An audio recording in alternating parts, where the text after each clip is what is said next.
Oh my God. What a fight. What a night. I told y'all niggas, man, boxing is the theater of the unknown. You never know. We got to support these events, support the fight. You never know what you're going to see. Every time you think you know what's going to happen, boxing shows you, we got other plans. Congratulations to King Ryan Garcia. Shocks the world. Oh, he shocked me too. I got to eat a little crow tonight because I did not believe this man was going to even make it to the ring walk. I was wrong. I have never been so wrong about a boxing match in my entire life. Put a case on me. Oh, man. Congratulations to King Ryan. I bought the fight. We're going to take some phone calls, man. Let me open these phone lines up. It's your man Martin Nash breaking beats. It just went down in a major way. King Ryan goes in there and shocks everybody. Everybody? You never heard of it. Everybody. Congratulations to Devin Haney as well. I mean, he took his loss like a true champion. He definitely went in, he didn't make no excuses. I'm going to open the phone lines up because I know somebody got some excuses. My phone, my bad, let me turn it down. My phone started ringing. Somebody was like texting me. They said, egg weights. I was like, man, get the... You never heard of it. They was telling me, Mark, I'm telling you, they're going to say Devin shouldn't have took the fight because Ryan came in overweight. Somebody told me already, Mark, wait for the drug test to come back. I was like, bruh, come on, man. Let's put a case on it, man. This is a great moment for this young fighter. I'm going to drop the link out there early. I'm going to open the phone lines up. I want to know what you thought of the fight. Let me plug the phone line in. Let me plug this phone in. So I want to know what y'all thought of the fight. Who made the money? Because some people out there came up big. Y'all know Ryan Garcia was a major underdog in this fight. Unfortunately, he did not get the WBC title. How does that work? I need somebody with the rules to let me know. Does Ryan Garcia, does Devin Haney, is the belt vacant now because Devin Haney lost? I know Ryan doesn't get it. Devin said he's still the champion. I'm like, oh, I thought it's a vacant belt. The belt vacant now, right? Let me see what they're saying in the chat. Phone lines are open, 446921766. 446921766. Let me take it from the top. Mark Summers says, he said, what does Moody Revolution have to say about Garcia now? Oh, shit. You never heard of it. He called a Moody Revolution. Okay. Little shots fired. Mark Summers, you was quiet during the promotion, though. I don't remember you saying Ryan was going to win. Nah. Shots fired. Only person I remember out there publicly really saying, yo, I don't know Devin going to beat him. Ryan can beat this guy. Was my guy Keon. Shout out to Keon, everything boxing. Clip said, neighbors, what's up? Did y'all enjoy the fight? Cooking with Sir Singing. He said, am I crazy now? I don't remember you saying he was going to win the fight, Sir Singing. What's up, Mark Summers? He said, what's up, the Clips? Foodie Revolution said, I'm in pure shock. Shout out to Tony. He said, much love, Mark. No, much more love to you, bro. What do you mean by that? What up? Shout out to Unbox fan Brent Reaper. He said, Haney stock down. The word overrated will be the thing. Man, get out of here. What up, gangsta? Man, that was a good fight. Y'all niggas complaining about the fight. That was a good fight. Shout out to Ryan. Hell yeah. Dropped him 3 times. Some would say he dropped him more than that. I mean, put a case on Harvey Dock. Do we got to put a case on Harvey Dock? I mean, I get he had to take that point away from Ryan because Ryan did hit on the break and the guy is already hurt. Like, hold up. Nah, you ain't going to hit him on the break and he's already hurt. We can't do that. So I didn't have no problem with a point being taken right there. But you got to warn Haney about the clinching, though. You didn't warn Haney about the clinching and say, hey, you holding a little too much. She said, I ain't freaking shot.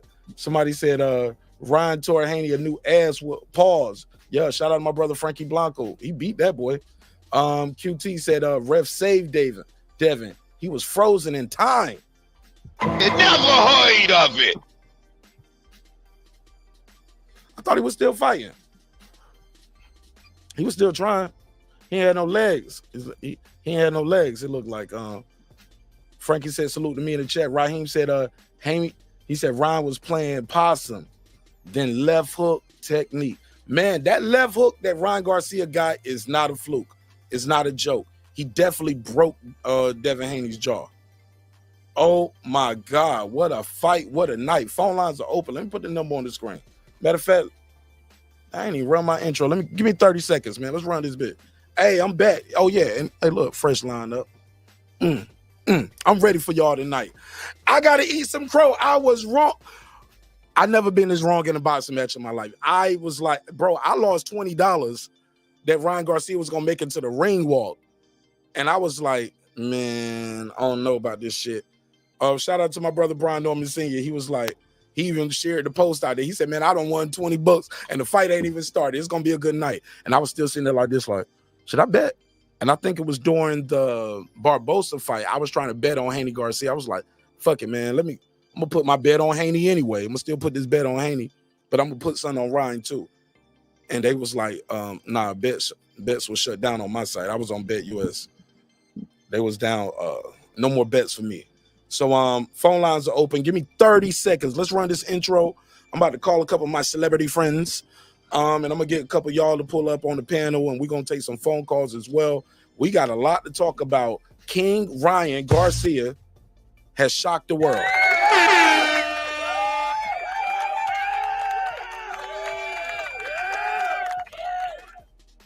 I did not believe this was gonna happen. I knew it was a chance he could win because you beat somebody 3 times. Yo, we don't fought 6 times.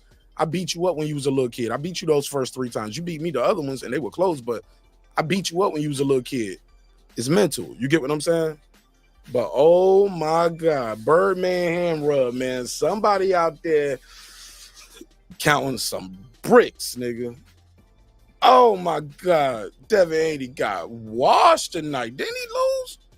Now, I still think the fight was up for grabs going towards those last 2 rounds. I was like, Devin need to win these last rounds. Then he got dropped again in the 10th. And I was like, the 11th was still too close. And the 12th, I gave him the 12th, but I was like, at best, it's a draw. But Ryan Garcia won this fight. He deserves to win. And congratulations to King Ryan. And all his loyal subjects. Let's run the intro. Let's start the show. I'm going to drop the link out there. And phone lines are open. Call me and let me know what you thought of the fight. This that squad sound. This is madness.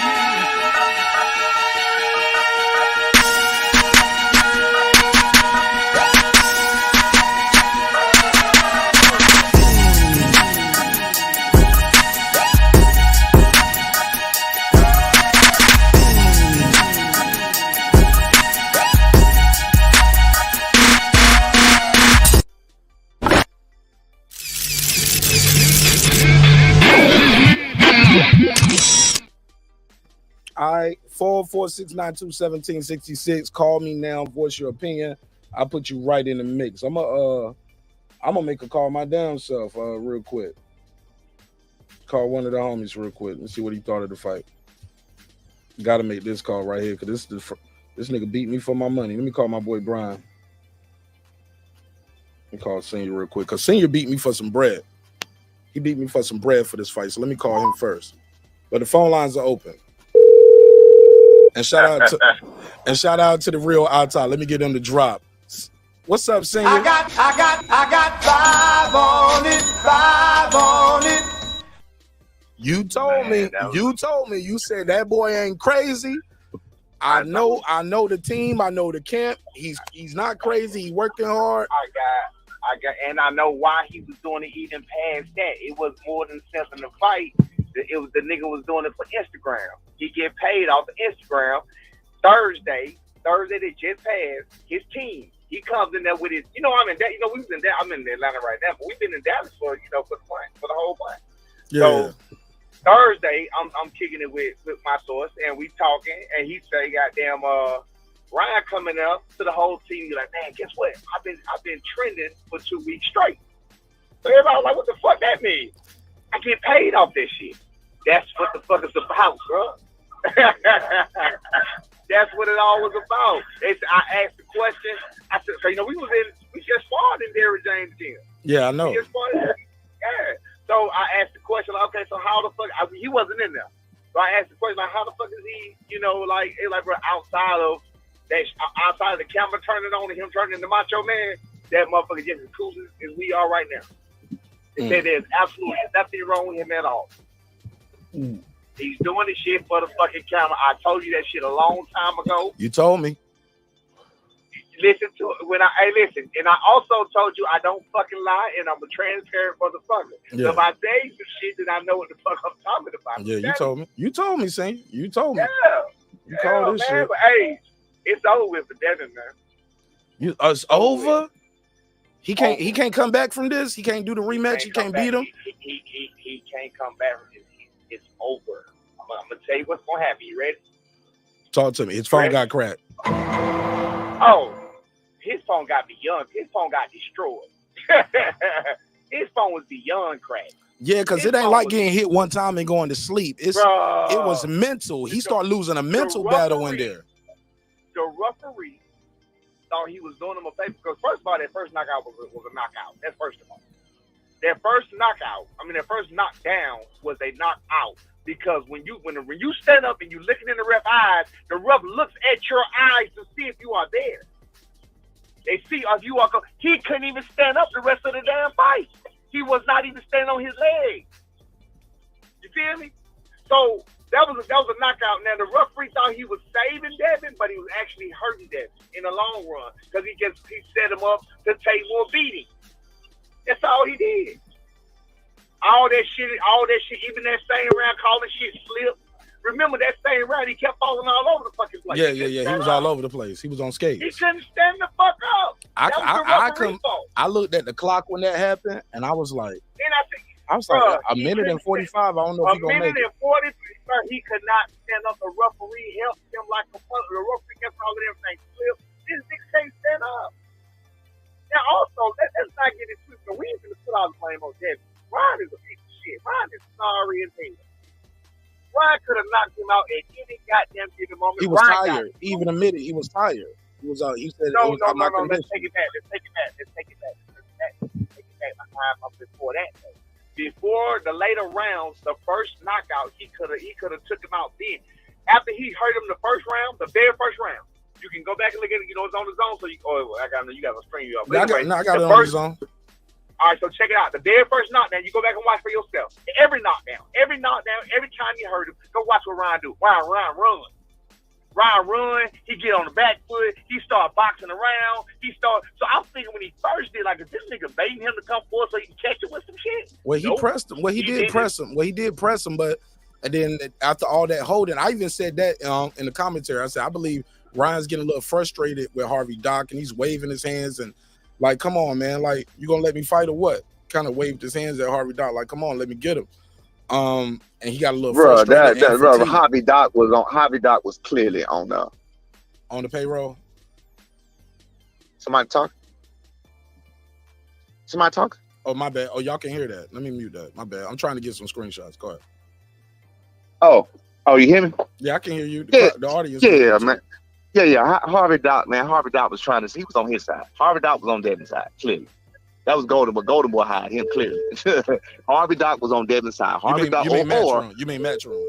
Matchroom, my bad. Or Harvey Dock wanted or for personal issues. It could have been personal. Hold on. Hey, Jerry, turn your stuff off. I'm about to add you to the show. Mute your mic, and I'm gonna go right to you. Now, whatever, because when he stood up, the way he was wilding when he stood up, okay, if you wilding and the referee is unsure, as experienced as Harvey Dock is, when you're unsure, you still make him walk back and forth, right? Yeah. So he get up on wobbly fucking legs. You don't make him walk nowhere. I know his eyes wasn't there. You see when they slowed it down, his eyes went in the back of his fucking head. Hey, look, if he made him walk to the left and right, he might have fell. He would have fell the fuck over, but he didn't make it roll. He knew what the fuck. He knew what the fuck he was doing. Harvey Dog knew exactly what the fuck he was doing, bro. Harvey Dog was on the payroll, clearly. I knew it was gonna be some conspiracy theories. Oh man, fuck conspiracy theory, bro. What happened. The good thing about boxing, mine is we ain't been talking about the Arnold Barboza bullshit. The good thing about boxing is there's only 2 people in the ring. Yeah. It's only 2 people in the ring. It's 3, really. Well, you know what I mean. It's only 3 people. Right, you're right. And that third will make a difference like he did tonight. But there's only 2 people in the ring that really, that really can control the outcome of what's going on between us. You feel what I'm saying? And it ain't no team sport, ain't none of that. So, like I said, Ryan, anytime, you tell me if I'm wrong, anytime. Hold on one second. I can't hold on. We live. Jerry, let's go to Jerry. But he was anytime. Like, oh, go ahead. Go ahead. Anytime that Ryan traded with him, anytime he hurt it. Am I wrong? Yeah, he got the best of them strangers. That left hook, that left hook ain't no myth. It's everything we heard. Couldn't miss. Every time. Let me pass it around a little bit. No, you good. I want you to stay on the line though, Coach. I want your opinion on this because you guys do have a big fight coming up yourself. Jerry, you was on the call. Go ahead, Jerry. Hey, what's up, Mark? Talk to me, Jerry from Baltimore. What you think of the fight, dog? Yeah, that was a good fight. An upset. So, what can you do? Upsets, they happen in boxing. My prediction on this fight was pretty much just what Claressa Shields said. I thought that it would be a pretty decent fight for 3 rounds, and Ryan would have some moments, maybe even get a knockdown. But I kind of figured by mid-fight, he'd slow down, and Devin would start working on him and maybe stop him somewhere in the last half of the fight. But Devin Haney made a crucial mistake in this fight. And he talked about being aggressive, and he was on his front foot a good bit, and he got too aggressive early and got caught early. And that is a crucial mistake on Devin's part, because while that punch didn't knock him down, it hurt him. And right there, his mental game, I think, took a real hit right there. You see, and Devin Haney, I got to give him props because he's fought hard. He didn't have any quit in him. And so, I got to give him props for that. But frankly, I didn't think the fight was that close. I thought Ryan won by 3 rounds, not including the knockdown. Hey, Coach, mute your phone real quick while he talking, so we don't get all that background. No, you good. I appreciate you. No problem. Go ahead, Jared. Say that last part again. Yeah, I thought Ryan won the fight by 3 rounds at least, not including the knockdowns. The one round where he scored the first knockdown, it looked to me like there was 2 more knockdowns there that the ref didn't call. Harvey Doc was on the clock, just like the man just said. He gave him a lot of time. He deducted that point like right away. Now that was a blatant foul, but come on, man, you're just going to just jump in and deduct a point like that? So I want to see a rematch. I think Haney can do better, but and lastly, that weight cut maybe catching up to him now because his legs didn't look good in the fight. I'm not trying to make excuses for him, but the other thing I do want to say is the win is a bit tainted for me because of Ryan not making weight.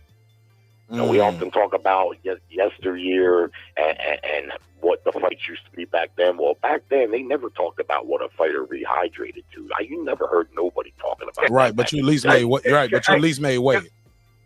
What you heard people talk about. Hold on, wait. Let him say his last part. I'm almost done. But what you did hear people talk about is a fighter not making weight. Now, he missed that weight by damn near 4 pounds. So we don't know what that fight would have looked like had he took off those last 4, because that's the hardest weight to lose. And you don't know what the fight might have looked like, and we can't run it, play it again now. If they rematch, Devin Haney's got to tell him, look, you fucking don't make the weight. We ain't fighting. You got to fucking get down to 140 just like I did. Otherwise, good fight. And Devin can come back. I don't think it's over. Yeah, arrogance is a hell of a drug, though, Jared. And you could be like, fuck them 3.5 pounds. This boy ain't focused. I can beat him. I'm a better fighter. I'm on a different level. If you really think you're on a different level, hold on. I'm sorry. I didn't mean to cut Jerry off and make it a habit. Jerry, land your plane so we can go pass it around. Well, I'll just say in response to that, Devin wasn't about to back out of the fight. It was a big fight, lots of money and stuff on the line. He wasn't about to back out. And I don't know that it would have made a difference, but let's face it, making weight is making weight. That's the big deal. What a fighter puts on after he makes weight is his business and his trainer's business. Fair enough. But you got to make the weight. Fair enough. Go ahead, Coach. What was you about to say? And then we go to clips. And that I keep hearing about this weight shit with that. That's bullshit. That's baby back bullshit. These are two reasons bullshit. Yeah, because nobody said this yesterday. Yeah, nobody said it yesterday.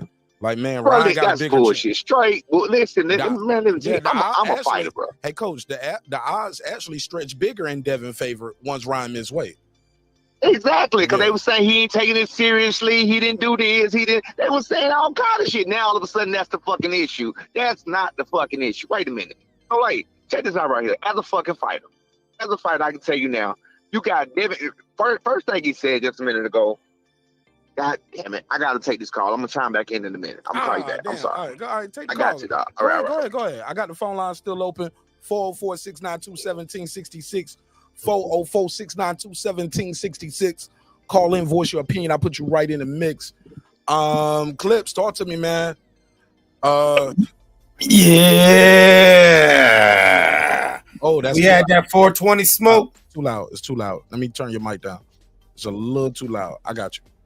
Go ahead. We had some good 420 smoke. I was satisfied. I won me some money, and for clarification's sake, I was one of the people who said I got Ryan Garcia for the win as soon as the fight was announced and official. I definitely said that. You can go through your files. I hedged my bet because, There you go. Tell the truth. Oh yeah, I hedged my bet. I was going to get paid either way, whether Devin won, whether it was a draw, whether Ryan won. I was going to get a little change, but I think what Coach was talking about earlier. I mean, Harvey Doc, we definitely need to talk to him about that because I agree that the first knockdown was a knockout. Did you see the way Devin fell, then rolled over and just collapsed? Right. He was on the ground flat on his face for about 5 seconds. 609, hold on. 609, hold on. I'm going to go to you in a second. Mute your mic. You got it. Go ahead, Clips. He went down. After being down about 2 or 3 seconds, he rolled over and was down on his face for another 3 to 4, maybe 5 seconds. Then Harvey started counting. Yes, Ryan was doing his antics, but then when like you said, Harvey didn't give him a walk. Harvey just kind of rubbed his gloves off and kind of gave him that look, gave him a little time to breathe and said, okay, go. And then after that, Ryan would hit him and Dev would go in for a clinch, but fall into his arms. And he did it about 4 times. And 2 of those times, I'm with Jerry, 2 of those times, I don't give a damn. I would call it a knockdown. And we just saw the ref in the prelims call the knockdown on the last prelim fight. Different ref, though. Different ref. Yeah. There was a different ref, of course. But that ref, that's why he called it a knockdown, because dude kept doing it all around. And you know what I'm saying? By the third, I think the 4th time that fighter did it, that ref started counting and looked and said, hey, you've been doing this all around. Fair enough. You know what I'm saying? Well, Clip, you're on the panel. You're going to be here all night. Let me go. Yeah. You go and get that call. All right. Caller 609, you're on the line. Tell the family what your name is and where you're from. What's up, baby? It's Maceo from South Jersey. How you doing, Mark Nash? On this night, 20 in the past, we 421. That was a good fight right there. Woo! Hey, Ryan Garcia went in there and told that nigga when his office hours were. Man, I'm trying to tell you, like I didn't see that was gonna happen, bro. He beat that boy. I'm shocked. Man, he put it on him. He put it on him real nice. I don't think nobody across the globe saw that happening, but we saw it happen tonight. I thought maybe DHP might have something from the goodie bag. It didn't happen tonight, Mark. No, it didn't. I ain't no hater, dog. Hey, I ain't no hater, Maceo. I ain't no hater. You already know that. I'm gonna give credit where credit due. I know. I know. Look, and I remember going into the fight telling y'all I like both of these guys. I've had Team Ryan on the show. I actually had Bill on the show. But I'm loyal to the truth. And the truth is Ryan didn't look focused. I didn't believe it was antics. I didn't believe he was focused. He missed weight. I just thought Devin at the professional level level was just levels above, but never underestimate the power of mind. And Ryan had power of mind the whole time. And mind games work some shit. Like, I beat you 3 times when you was a little boy. You know what I'm saying? I'm your Huckleberry. I know what you can't take. You know what I'm saying? He said, I've been boxing my whole life. I fought this guy 6 times already in the Emmys. I beat him up when he was a little boy. Yeah, Ryan was like, the one that counts. Right. The one that fucking counts, bro.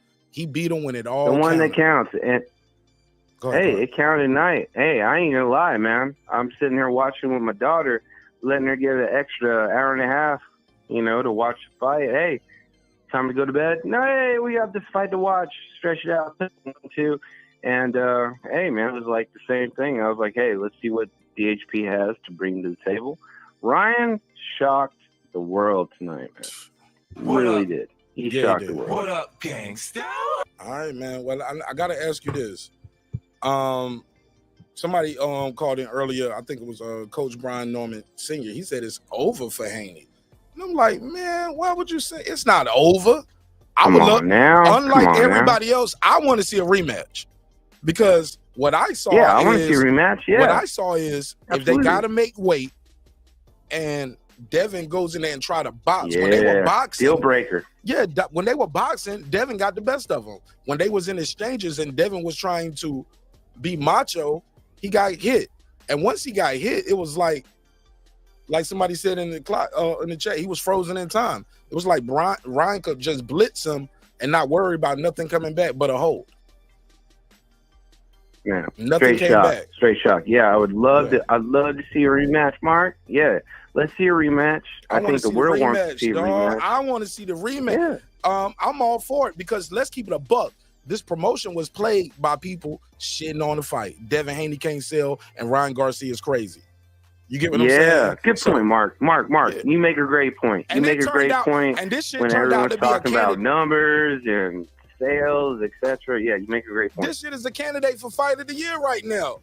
Promotion and all. Y'all thought this nigga was Looney Tunes. He went out there and beat his ass, man. LOONEY2. Yes, sir. And he did the damn thing. And hey, we're all smarter now. Hey, I ain't with no excuses now. Are we all smarter now? We're all smarter now, I guess. Bro, never underestimate the power of the mind. Ryan Garcia had mind control over Devin. Like, bro, I beat you 3 times when we was kids, bro. I know how to beat you. You're a bitch. Your mom's a bitch. All of that shit. I didn't like that. Hey, I didn't like that. Man, I ain't gonna lie. Fight game. Hey, if you don't like when the mom things come in and the Diva of Mexico, all that, I was like, hey, go to sleep, I might have to think twice about this fight, Ryan. No, sometimes you got to do that as a fighter too. You need to get yourself in that zone. You get what I'm saying? We ain't cool. We ain't friends. Yeah. That's what I remember Ryan Garcia said. You ain't my friend, right? You think we friends. Shout out to Victorville and this bitch. Let's go, Ryan Garcia. Shock the world. Shock the world. Victorsville, bitch. Victorsville, bitch. Yeah. I never heard of it. I want to see Nate Diaz and Ryan Garcia fight next, man. I get that. I never heard of Victorsville before, but shout out to Victorsville. Y'all got to. I would say they got a champion and like, damn, Ryan took that part away. But this is what we always hear about guys saying, fuck the scale. I want to go in there healthy and strong as possible and try to beat the guy. And usually they still lose. This is an example of something new. Something new. Mark, you're right. Something new. Someone missed weight and get back in the ring. You're right. Yeah, this is an example of that where like I say, fuck the scale. I'm gonna come in there healthy. And I'm gonna show y'all what I look like when I'm healthy. And when I'm healthy, I'm in there doing what that nigga did, the butterfly in that bitch. That nigga started doing like this shit in the 12th round. I was like, that nigga doing the chicken leg, the butterfly leg. He clowning Devin. Oh my God. Stunning on him. He stunning on him. That was the butterfly? I don't know what he did. I thought it was on the one leg. I thought no. I mean, he did that nigga did the Tutti Frutti. What's this shit called right here? That nigga started doing like this. That nigga, he did the Pee Wee Herman, nigga. Come on, just call like it is, Mark. He doing a nasty. Hey, they call that the Pee Wee Herman, Mark. Oh shit, the tequila. Man, Hey, I got a question. Look, I'm telling y'all watch one of the realest right here. I love Devin Haney. I crowned him early. Yeah. He went, but I'm a man though that got to stand in front of this camera. I ain't gonna hide behind the avatar. No, this is me, nigga. I was wrong. This is probably the wrongest I ever been about a fight. I was wrong than a motherfucker too. Wrong as that, but I can tell y'all like, yo, and I ain't gonna make no excuses. I'm gonna say congratulations. I got a question. Niggas gonna get the joke. Hold on, niggas gonna get these jokes and this work like everybody else get this joke and this work. Hello, this is me. Man, did they train for that left hook or no? Because it looked like they didn't train for that left hook. It looked like they didn't work for that leg hook in the gym, man. You called it right, Dave. I'm mad. But I'm happy too. You get did they train for the motherfucker or what? Hey, look, keep it a buck, man. Hey, G Trey, Clips. Mates, yo, let me tell you, yes, Jerry, you there? Yeah. Oh, we got Jerry up in here. What up, Jerry? Hey, look, Darren Lincoln. M.A. What's up, Keena? What's up, Uppercut TV? Hey, look, I'm a crazy motherfucker too. I like to see one for the crazy niggas. There we go. Yo. Look at my damn song.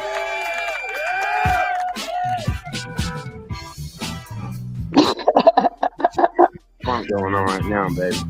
421. Hey, that dance is called "Did You Train for That Love Hook," baby? That's the name of that dance. Hey, one for the crazy team. Ow! One for the crazy team. Hit me. One for the crazy nigga. Yes, one for the crazy nigga. Victorville in this bitch. Ow! Hit me. Man, shout out to Victorville in this bitch, nigga. What?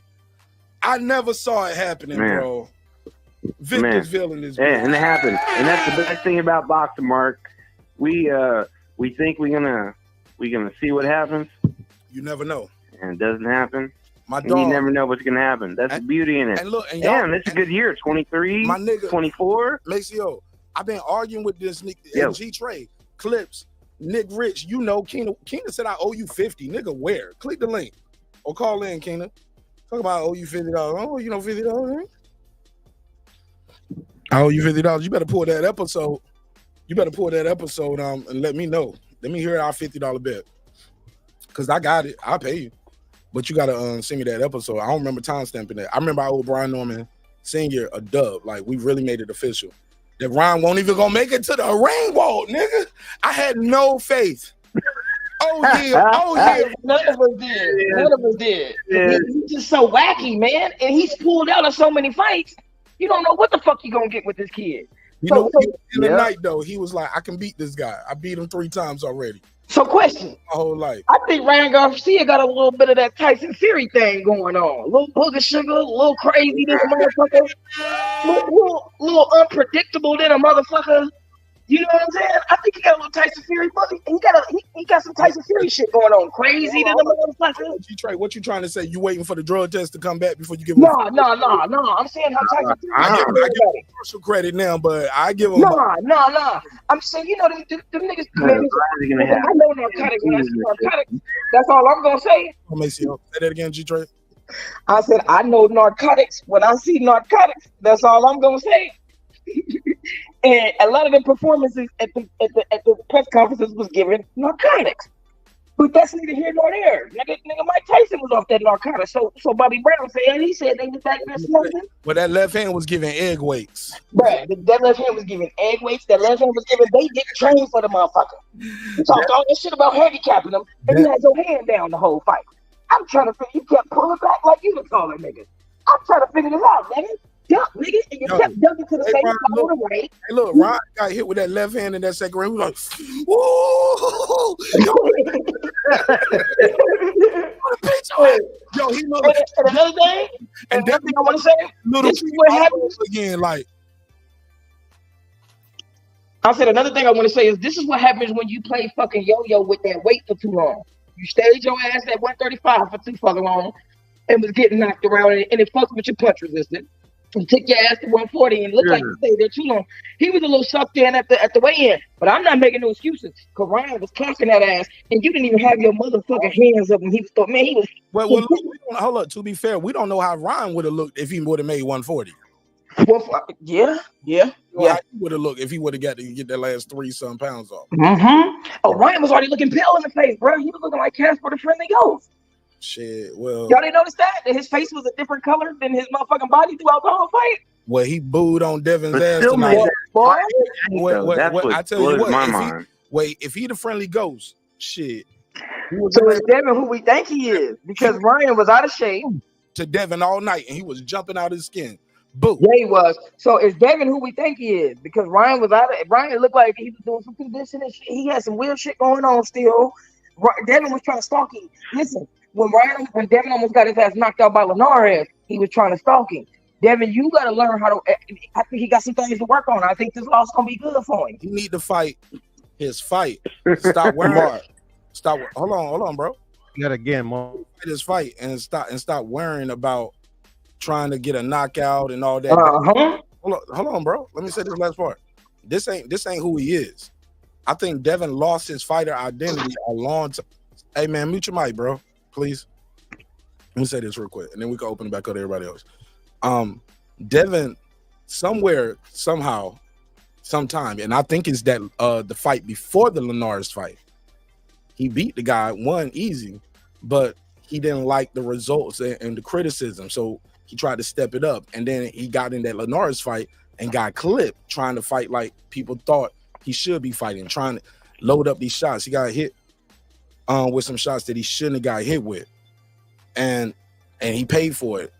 In the he realized the fucking champion still has power in those late rounds, and what he learned tonight is you got to fight your fight. Fuck what everybody learned. Fuck what you think you should be doing. Fuck what the fans think you should be doing. Your trainer, your manager, the media, the social media, even those skeletons in your closet that says, hey, no man, you got to fight how you supposed to fight. And whenever he was boxing, he was doing well. Whenever Devin goes in, it looks like Devin might have started believing some of his own hype too, like with the rehydration and what he was able to do to Grace, who had been at that weight too long. But Ryan Garcia, man, I ain't trying to make no excuse for Devin because Ryan Garcia did what he had to do. Let me pass it around to the people who just got here. Puro, what up? Yo, what up, Mark? What up, yo? Talk to him. Yeah.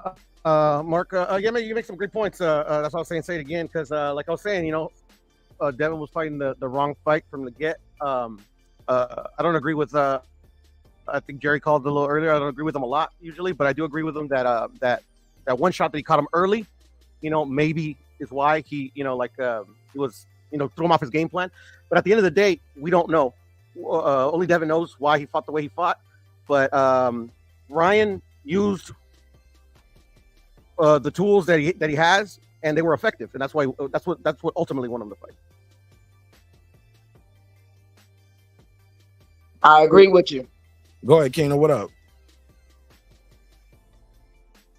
Kena, unmute your mic. All right, Kena, can you hear me? There you go. Talk to me. Yeah, man. Yeah, you definitely owe me $50 though. But yeah, send me that episode. I don't remember that. Bruh, you remember it was send me the episode. I don't need to remember. Documentation, deep conversation, right? Bruh, what if you delete the episode, bruh? They ain't deleted, bro. I ain't deleted no episode. How you know? I know that. Do you even know what episode it is so I can pull it? Or can you pull the episode? It was the episode where that white dude came on. Find the episode. All right, whatever. Let's talk about you said the episode is still up. You said a white dude came on. White guys come on the show every night. Pause. No, but I'm saying the white dude came on and he was like, "Why would you bet him $50?" And you was like, "Oh, don't get in the middle of our bet. This our bet." I don't remember that. I don't remember that. That's but I say that to anybody who jump in my bet. Okay, but I said that to How long ago was this? Ken? It was like 2 weeks ago. Maybe 3. But it was recent. It was a couple. I don't remember weeks ago. Well, it should be easy, but I say that to everybody about every bet because people always jumping in when niggas bet, and I be like, "Why niggas jumping in my bet?" I said, "Look, I said that to show it. All right, bro. I'll find the episode, bro. Yeah, do that. Do your work. Because you supposed to screenshot it or text me or email me or something like. Yeah, I ain't know. I ain't know it took all that. I ain't know. My nigga, I don't remember the bet. I don't remember that bet. But I bet you don't remember. I bet you don't got a bet. If you say we got a bet, just tell me where. Who witnessed it? Anybody witnessed it? Oh no, man. I don't remember that. But anyway, about the fight, bro. Nobody on the internet, dog. Bro, let's talk about the fight, bro. Yeah, not no fake ass bets. Let's go. Nah, it was actually a real bet, but I won $1,000, so I'm good. I'm 50. But I thought you would honor it. But I definitely want to rack. I can't honor what you just said. Damn, now this nigga ain't got honor. Like next generation come back. You act like you here every day, like we talk all the time like that. Bro, I barely see you. I bet you. Talking about like, yeah. He said, I know you from where? Elementary school. I don't know you, man. I told you I pay your monkey ass when I feel like Clips, don't say that because we already know how that ended. Shots fired. Shots fired! Shots fired! But go ahead, man. What you think of the fight? Man, Ryan put them hands on that dude, bro. Yeah, he did. And what the crazy part about it is, everybody knew. Well, I ain't gonna say everybody do, but what Devin gonna do when he throwing back? When I'm throwing at the same time as you, what you gonna do? You gonna throw another punch? Come on, man. But Devin did. I honestly felt like Ryan carried his ass. I felt like Ryan could have stopped his ass the first round. Let him talk, please. Go ahead. Let him say. I feel like he could have stopped his ass in the first round. He could have stopped his ass in the seventh. Could have stopped. He had plenty of chances, but he was on some dumb shit. But I think the nigga still trolling. I think in the middle of the fight, the nigga was trolling. And I think he not done. Because you can't just start this shit and just end it. But, yeah, he done cracked the code. Hold on, let me say this. King KO, you my man 50 grand. You need to rewind this show. Because I've been on for 40 minutes. He said, stop making excuses, Mario. Your boy got this. Nigga, I don't did a whole song and dance for Victorville up here. You late to the party. Nah, bro, you wasn't saying that about Ryan before that though. No, I ain't seen the fight before then. What the fuck? Nah, but before the fight. But listen what I'm saying. I said he was gonna lose. No, but listen what I'm saying. Before the fight, it was like there ain't no fucking chance this sorry ass motherfucker. I never called him sorry. I'm not saying. Look, no. The reason why I know I never said that because Team Ryan's been on the show, Team Haney's been on the show. Okay, but I'm not saying you said that, but I'm saying that was man one of them like that. That's a lie. I said he ain't focused. I don't think he's gonna make it to the ring walk. I think he's gonna pull out the fight. Something gonna happen. I admitted that, bro. Like, what you talking about? I got an open bet that he won't gonna make it to the ring walk. I didn't think he was gonna win. I didn't think he was gonna show up. Hello, this is me. That's the first thing I said. Y'all need to rewind the episode to the beginning. Listen to my opening monologue.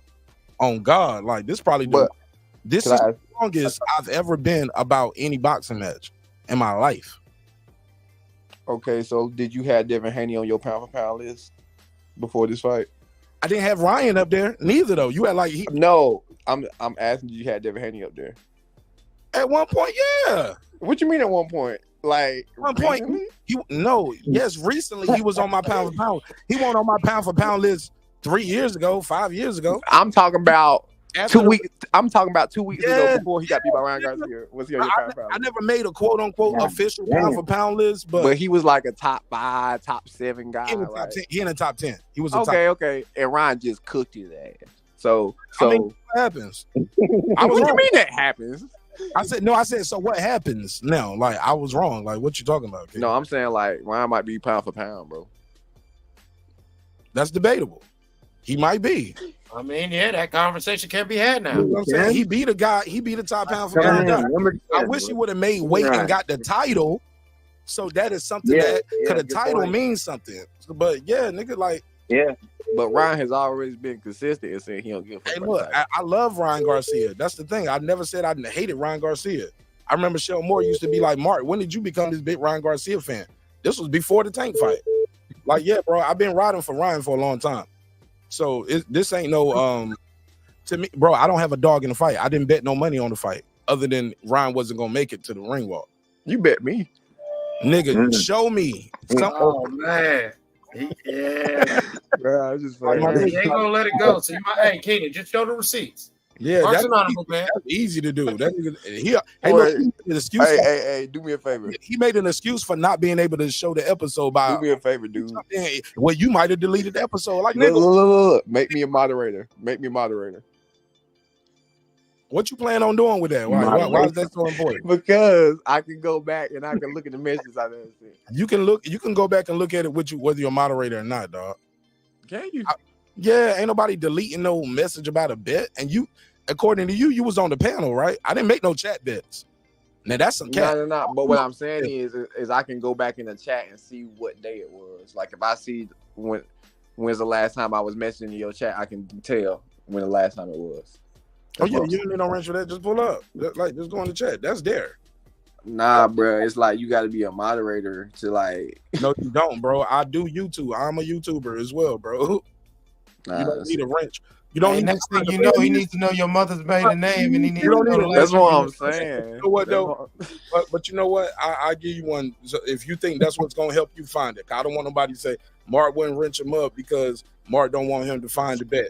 Cause $50 ain't shit to a player, my nigga. But you know what I'm saying? But I want you to find it because really I want to make that clip. I can make this a whole reel. You know, Right. part right there mixed with this part right here, but like, yeah, like, and niggas saying they got fake ass bet. Let's keep the conversation. And then cut to me making the real bet. You know what I'm saying? So you got the footage, show and tell. So I mod you up. Let's get it done. Right, appreciate it. I would go do that work. Yeah, get it done, nigga. The same way Devin Haney got done.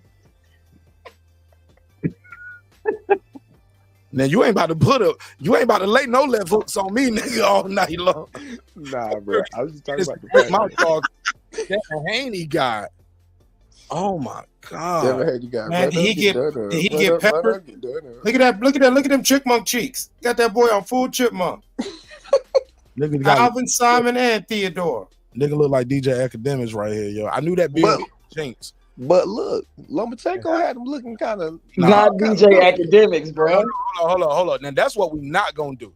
We not gonna mention Lomachenko, who was losing and crying in the locker room. We gonna give Ryan Garcia all his credit. He dropped him 3 times, buzzed him in the first round. Give him credit. I don't want to hear no Lomachenko shit tonight. You misunderstand me. I don't want to hear no Lomachenko shit tonight. Give Ryan Garcia full credit. I'm trying to give Ryan Garcia credit. I'm trying to give him credit. Let's keep it on Ryan, bro. Fuck Lomachenko. Nah, bro, because we gotta understand a trail follows. Your trail that you left, it follows you, and now we can see what was really going on moving forward. Because I'm gonna tell you, if he can't handle Ryan Garcia, he ain't handling no 147-pound welterweights. Man, I want to Matiz, nigga. He can't handle Matiz. Once again, you talking about Matiz. You talking about him going up. Let me host the show, bro. Because right now you talking about Loma. You talking about going up in weight and going to Matiz. Let's talk about Ryan Garcia, the fucking winner, man. I don't want to talk about Devin's a fight that he had 2 fights ago. That's a questionable fight 2 fights ago. He lost tonight. No debating on my book. Yeah. At best, if you want to say Ryan, because I told people, I said that one round when Ryan dropped, I was like, twice, I said, that's a 10. That's the first time he dropped him and had him on skates the whole round. I was like, that's a 10-7 for Ryan in my book. And people was like, no, Mark, you can't give him a 10-7. You got to take a point away. Because he still got a point taken away. I said, so at best, it's a 10-8 for Ryan. Because I gave him a 10-7. They was like, nah, it's still a 10-8. So got to give Ryan his credit, man. Ryan went there, shocked the world, man.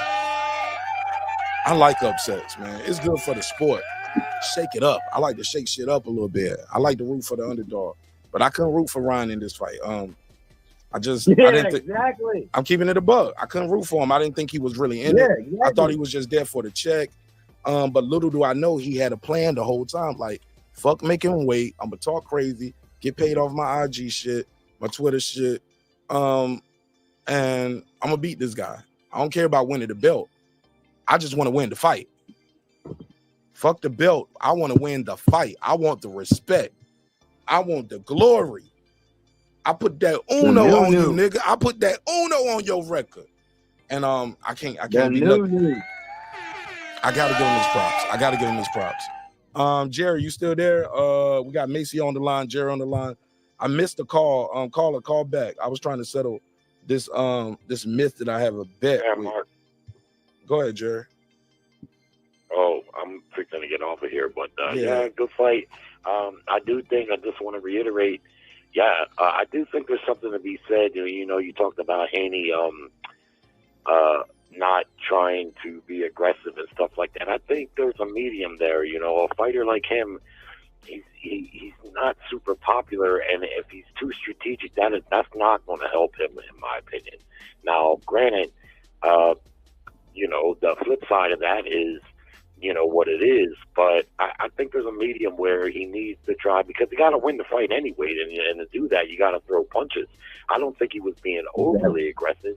He was just on his front foot trying to take the initiative. But I think more bigger than that is this, and I noticed this in the Lomachenko fight, and I'm not going to get off on Lomachenko, but Devin has a problem, not boxing. He has a problem when someone fights him. When someone lights into him, his defense kind of goes out the window and he becomes hittable. And look like tonight, his chin, and I've seen this in the Lomachenko fight, where anytime Lomachenko would get aggressive with him, that's when he would have his moments. If you stand at ring center with him, he'll probably pick you apart and have his way. And now the blueprint is there. That's why a guy like Gary Antoine Russell, I told you a couple months ago, I think he'd give Devin fits, because he's strong and aggressive. He's very aggressive and he's strong. You got to force him to make mistakes. And because you were right, Devin was having success when they were boxing, but that's only when Ryan was allowing it to be a boxing match. It wasn't like Devin was making him box. Ryan was just like attacking in spurts. And when he did, Devin couldn't handle that. He just didn't seem to be able to handle that. And the resort is to run. And I don't know. This loss in a backhanded way might be kind of good for him. But anyway, Mark, thanks for letting me get that off. Appreciate you, Jerry. Good show, brother. All right, pass it around. I just want to say, great fight. Beautiful fight. It's kind of what it didn't go down exactly the way I saw it would go down, but it was the reason why I was confident in placing the bet outside. I really like the odds. The odds, you know, plus 500. At one point, it was like plus 660. Like, come on, let's go. And I just knew that, seeing like Jerry and other people were alluding to, if you look at the build up to this fight, Dev was becoming more aggressive. And although Ryan has his flaws and Ryan has his things that, you know, everyone critiques him on, as Mark Nash keeps saying, is we're gonna make canon the phrase that left hook is not a myth. It's not a myth. It's everything we heard it was, bro. And that's why I'm like, I feel I have a sense of validation from this fight. I didn't, you know, I love Dev, you know what I'm saying, and I'm sure he'll be all right. I don't think he's done for. I disagree with Coach on that. But I do feel the vindication, because I feel like after the Tank fight, a lot of people allowed many of the out of the ring nonsense become disqualifiers for who Ryan Garcia was as a boxer. And, you know, I talk all my shit about Ryan. I've talked shit to him on IG. I talk shit, you know what I'm saying? But at the same time, I'm always giving him love, because I'm not a hater. What he does good, he does very good. Hell yeah. And that's the thing about this fight. This was a great fight. This was a good moment in boxing. This is a great moment in Ryan Garcia's career. Humbling moment for Devin Haney's career. And I just hate the fact that I hear people saying shit like, I ain't buy the fight. I ain't gonna buy the fight. I was like, yo, you don't know what you gonna get. Boxing is one of those things, man, you gotta support it right then. You get what I'm saying? So I was always getting at all these so-called hardcore fans that, especially the content creator, I'm like, bro, you gonna make $80 off this shit this month. You know what I'm saying? Or $69.99. So $75. You gonna make that this month, dog. Talking about the fight. Support the fight. You know what I'm saying? Like, you're gonna make money off of it. Talk about the fight. You're gonna be talking about the fight for months and years to come. You're gonna make residual off this shit for months and years to come, not just that 1 month. So you don't know what you're gonna get. So I was always telling people, buy the fight, support these fights, man, support these fighters, support these fights, support these fighters. You don't know. It can be a good fight. Well, I don't care about the undercard. Fuck the undercard. This is what you're gonna be talking about for years. Years to come, you're not gonna remember who was on the undercard at Thriller in Manila. You don't remember who was on the undercard for the Rumble in the Jungle. You don't remember. Hello. Support these guys right now, because you never know. 9 times out of 10, they got the top billing for a reason. It's gonna be an interesting fight, and this fight was interesting to say the least. Again, shout out to Ryan Garcia. Shot the world. That's what I'm saying. But I passed the mic. My question still remains: why weren't they ready for that left hook? Did they train for the motherfucker? Can you at least block the bitch? Nah, he made Ryan miss that left hook for several rounds. And again, I think he got too comfortable. Caught him in the opening round, Mark. Well, no, what he was doing was that's not hard to do, to get hit with a good shot in the opening round. Like, that shit was quicker than you expected. Yeah, you're still trying to find range. Still trying to find range, but that guy, but after that, he took it away for like what, round 3, 2, 3, 4, 5, 6. Like, he took it away for a round, then he got too comfortable. And when he got dropped again, he got dropped in the clinch. He threw a short right. Ryan threw a shot behind the head. He threw a short right in the clinch trying to get position. Ryan threw a right and the left hook again. Caught him. You know, but like I was saying during the fight, like I typed in the private chat, I noticed about round maybe 4, what Ryan kept doing was what he kept doing when Devin would duck. He would do a downward right. He would throw a downward right hand. And as soon as Devin would duck from that downward right hand, that hook would come. And so when Ryan started working that out, Ryan started getting a better success rate. For the middle of the fight, it was only maybe about 40%, but he stayed at it. So as the fight kept going, like Mark was saying, and Devin's feeling behind, you know what I'm saying? He's feeling like he's got to make something happen. Still kept ducking into that downward right, left hook, quick little combo that Ryan had already pretty much spent 4 rounds perfecting on him. Ryan had the harder shots. Even when Devin was catching Ryan clean, Devin shots didn't affect him like Ryan shots affected him when Ryan caught him clean. There was times in the middle to late rounds when I started off the fight, I was like, hey, man, I don't know, man. Because it was probably, I think we in round 4, 3 or probably like 4 or 5. We was in round 4 or 5 at that point. And that was after like the first, I saw Ryan gave the first, gave Dev the second, the third, and I was like, and I think we going in round 4 or 5, and I was like, yo, the longer this fight go, it might be better for Devin Haney than Ryan Garcia. Devin was boxing, he was tapping him to the body, and then I think that was the round where Devin just ran out there like high guard and just ran down close to this. I was like, fuck he doing right now? I was like, Devin Haney trying to get a little aggressive right here in this round, and I don't know if it's gonna be to his detriment or not, but we gonna see. Calling this shit in real time. And whoever was watching the fight with me on the members only and on the Patreon, was I fair? I was calling it. Yes. I was like, he about to get dropped again. And then he got dropped again. Bro, I was calling. I was like, he gonna get hit with that left again. Boom. Got hit with the left again. I'm like, he ain't got his legs. The commentary would say, Devin's legs look gone. Like, I was fair. The dude, he lost. And I think it's good for boxing that Ryan didn't get robbed. When I heard that first, when they announced the draw card first, I said, okay, they're gonna do the right thing. They're gonna get Ryan to fight.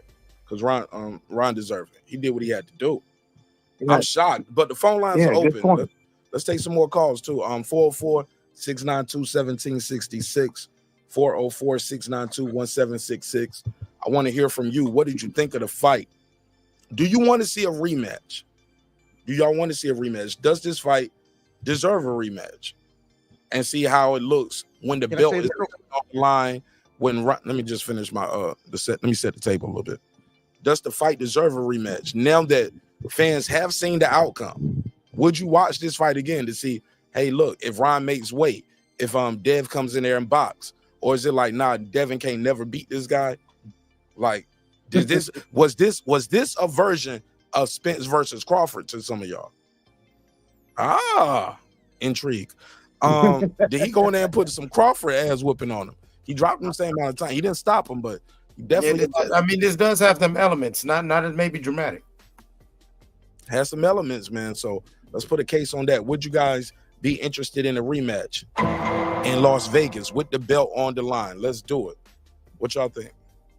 Can I say this real quick, though, Mark? And I don't know if anybody else picked this up. But Make sure you answer the question too, 'cause I don't want people to lose sight of the question. Okay, yeah. I do want to see a rematch, just for the simple fact that I want to see the Errol Bud rematch. Devin's never lost before, just like Errol Spence, so we don't know how they would bounce back from this. Would it make them better? You were a lot of people were opining on the members only. Like, does he need to replace his dad as the main trainer and get somebody a new trainer? Would that make a difference? So yeah, I would like to see a rematch just for that fact, because I want to know how the resilience of this kid, in the face of his first defeat. And also wanted to say the last tidbit about what Ryan did in there is that I also thought that Ryan showed sneaky ring IQ. At one point, he had Devin like chasing him. He was like using a lot of lateral movement. I remember we were kind of saying like we were saying that I think me and you, Mark, you were saying that Devin needs to throw his, or I was saying Devin needs to throw his hands, and I was saying they both need to throw their hands, because at one point I remember Ryan like using a lot of lateral movement, and Devin tried to cut the ring off. I've never seen him try to do that in a fight. I also saw Devin unable to circle around, and like I remember we was talking about in the fight, Mark was like he's probably worried about getting hit with an uppercut or whatever. But when Ryan would do that fake little shoulder roll where he would kind of give nothing but his hip basically for Devin to hit, it was like, dude, all you got to do is step around. It ain't got to be no crazy motion, but just take 2 seconds and step around while Ryan shelled up, and yeah, you actually got some real estate there. Fair enough. Let's go to the calls. Caller 323, you on the MIC. Tell them your name, where you from, family. I'm from LA, man. Ryan beat that nigga's ass. What's up? This is my guy Shelton Moore. Talk to me, huh? On this one, say that Ryan again. beat his ass. Yeah, he beat him. I was completely wrong on this one. Ryan beat his ass, man. Yeah, he was that wrong. shit was fair and square. Yeah, I was wrong. He whipped his ass. Clearly. I don't know Well, he what didn't that make one weight, was, so you can't say quote unquote fair and square where he beat him in the division. To be fair, he did miss weight. I mean, No. But he beat him like no. You can't he beat you him, can't bro. say fair and square. No, you can't. You can't say fair and square because They Devin didn't had the fight. option They not to did take not the fight in the same division. Both guys didn't make the weight, bro. Devin had the option not to take the fight, Mark. And Devin that's what I chose said. Yeah, to take the fight. he could have said, "Fuck fight So it's Ryan fair Garcia. too. I'm gonna fight Barbosa." But and y'all would have loved him. And y'all would have loved him for that. You're right. He took the fight. He got his ass whooped. No excuses. Oh yeah. And they worshipped him. Yo, right clip. He lied. Y'all niggas worship him. Yo, they said he was the next coming to Mayweather. He lied. Y'all niggas worship him. I never said. A lot of people said it. I mean, Floyd Mayweather Sr. said it. Floyd Mayweather said it once or twice. Yeah, hey, look. To be fair, when his dad was like, yeah, man, he's gonna be the next Floyd Mayweather, and people used to get mad when Bill said that. This was back in 2020, so about 4 years ago. And we would be on different shows, and people would say that, and they had a problem with it. And I was like, I believe sports psychology is a real thing. You know what I'm saying? You got to motivate and inspire yourself. You got to motivate and inspire the fire. So I believe sports psychology is a real thing, and you telling that and drilling that into somebody. But also, though, you don't want them to try to embody that person. You get what I'm saying? You want them, to be better than that. But shit, that shit happens, man. You win some, you lose some. I'm all for it. Like, I'm not no hater, dog. I was wrong. Congratulations. You get what I'm saying? I ain't making no excuses. This ain't no cry for Devin Haney party night. This is a congratulations to Ryan Garcia and Devin Haney. We'll see what's about to happen next. You feel me? Got to support both of these fighters because I disagree. Yeah, man. But he left it. I don't know, man. He said that real quick. He was like, "Yeah, let's run it back," and walked off real quick. And I was like, I was expecting more of, "Yeah, you want to run it back? Let's turn this bitch up. I beat his ass once. You know what I'm saying? I wanted it. It was more like, don't ask me about fighting this guy again. No, I'm on to the next. I got that vibe from Ryan. And I wouldn't be mad if he didn't. Like, no. I told y'all I was gonna beat him. Everybody proud of me. I beat him. Fuck it. If ain't no rematch clause, the fuck. I proved I'm who I am. Ryan Garcia has redeemed himself from the Tank Davis loss. No, he hasn't.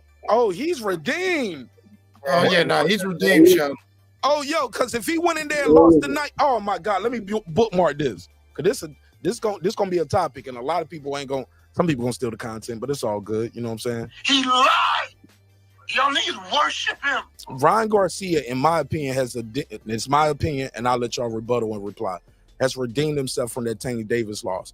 That Tank Davis loss, after that fight, people have said Ryan Garcia is everything that those people thought he was. He's a fraud. He's an Instagram star. He's a TikTok star. Twitter nigga. Twitter fingers. You know what I'm saying? He's not no real fighter. He ain't fighting no fighters. He ain't beating no elite composition. He ain't no champion. Blah, blah, blah. Like Keenan said earlier, I had Devin Haney on my pound for pound list. Top 10, top 12. I mean, definitely in that top 10, though, top 11, 12 area. It changes every month. Let's keep it clear. But you got to give him credit, man. This guy went in there, shocked the world. Yeah, he missed weight. He don't get the title. So technically, he's still never been a champion. But I be the undisputed motherfucker. I be somebody that's in the record books that y'all said was about to be a future Hall of Famer. I beat him. And I ain't just beat him.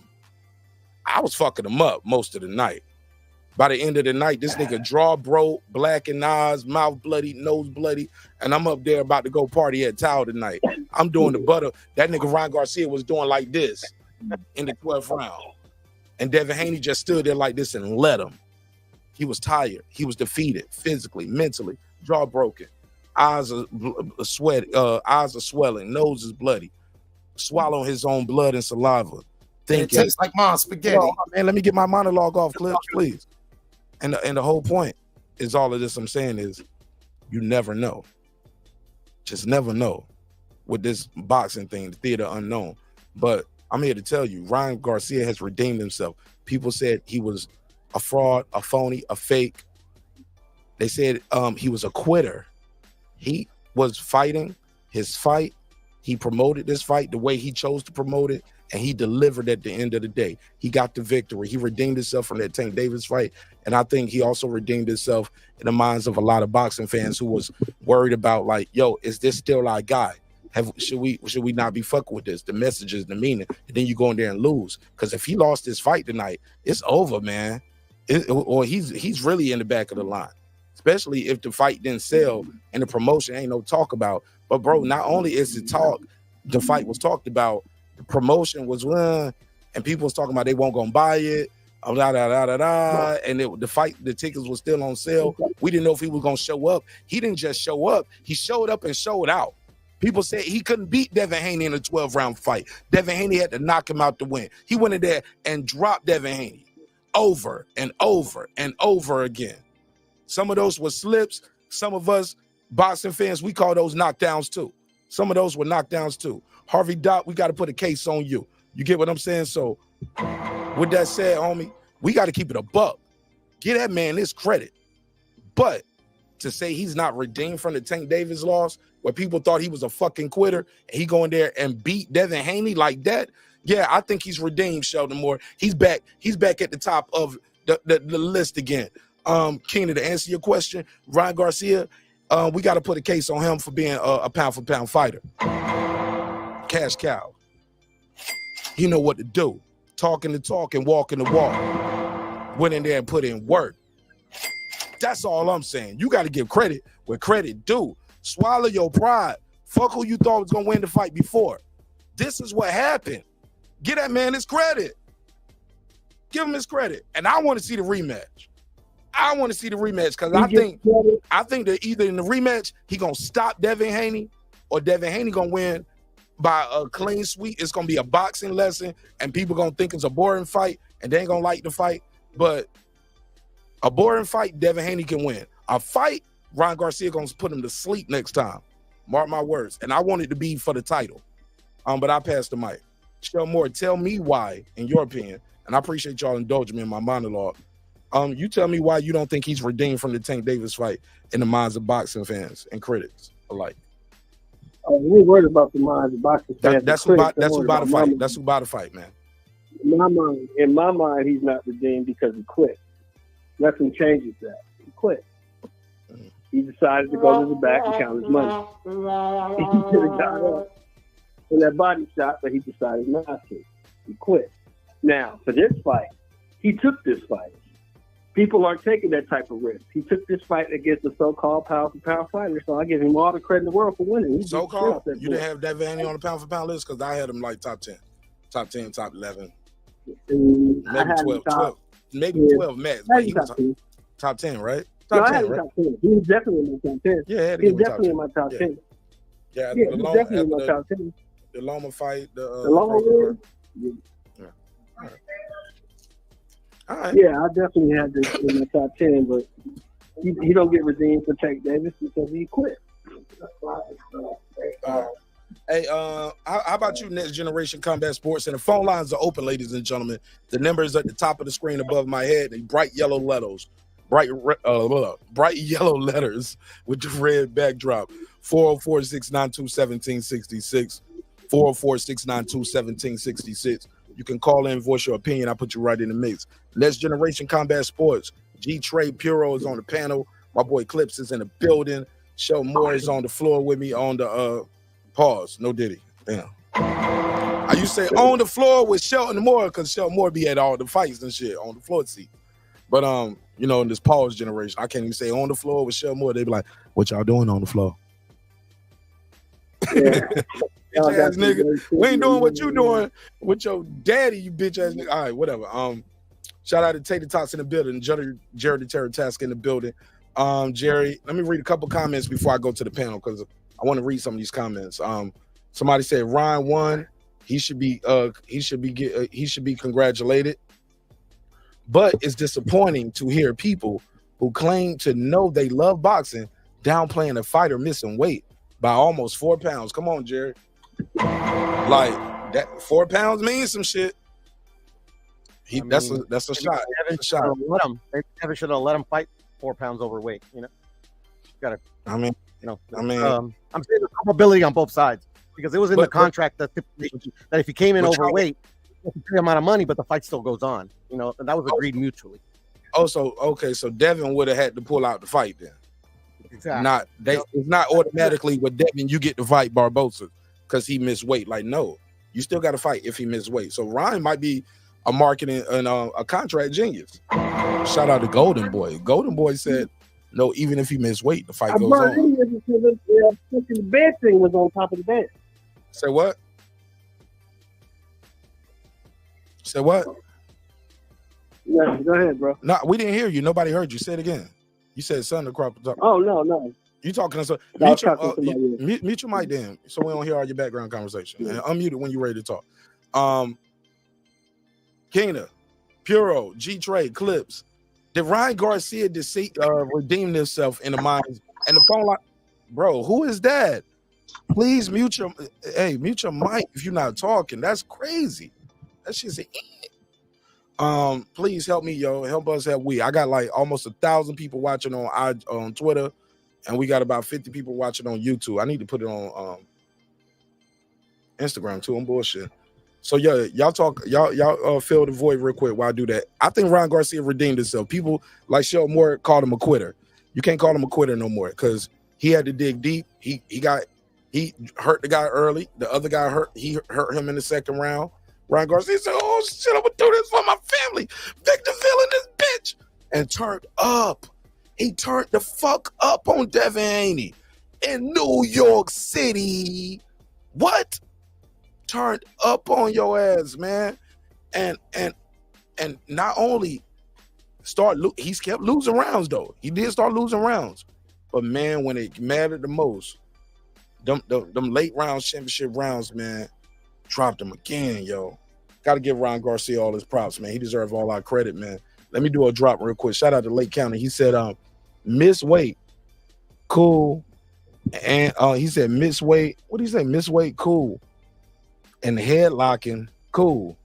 But Ryan can't be allowed to turn his back on people without a warning or deduction.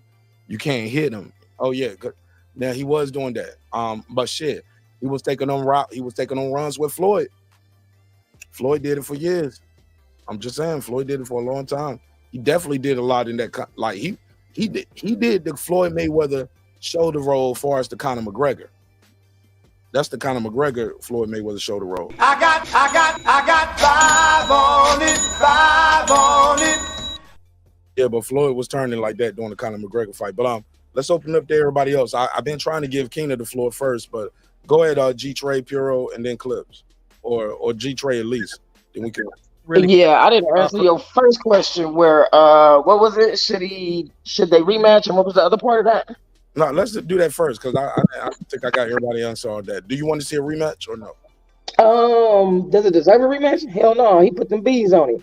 If they rematch, will I be mad? No, not really. And then the other half of that question was what? Has Ryan redeemed himself for the Tank Davis loss with the quitting? People said he was a quitter. Yeah, he has. He has. He did a good job tonight. Now listen, the other reason why I would like to see a rematch because Devin. You just said you don't want to see the rematch. No. I said, does it deserve one? No. Will I watch the rematch? The question, you want to see the rematch, not deserve. Yeah. I was just answering both. I was just giving out both perspectives, though, to answer any other thing somebody could throw back at me.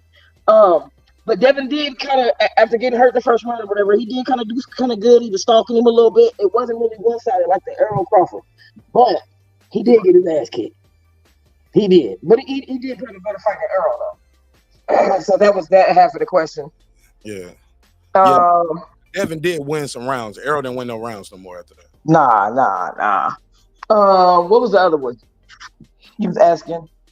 Oh, did he redeem himself? Yeah, Ryan redeemed himself. He did. He did a good job, man. He surprised the shit out of me because I wasn't sure if it was narcotic. I wasn't sure if he was.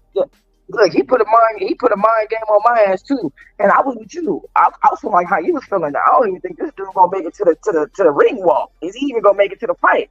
Is he gonna pull out?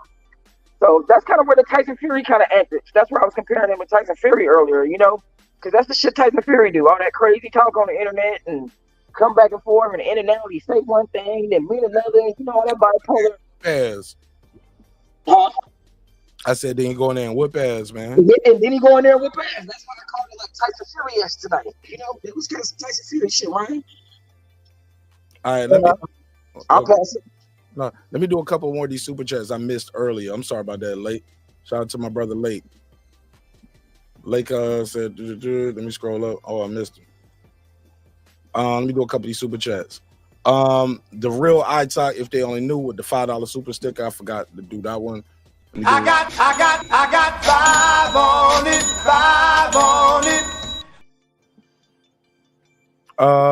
it. Lake County said, good fight. I really enjoyed it.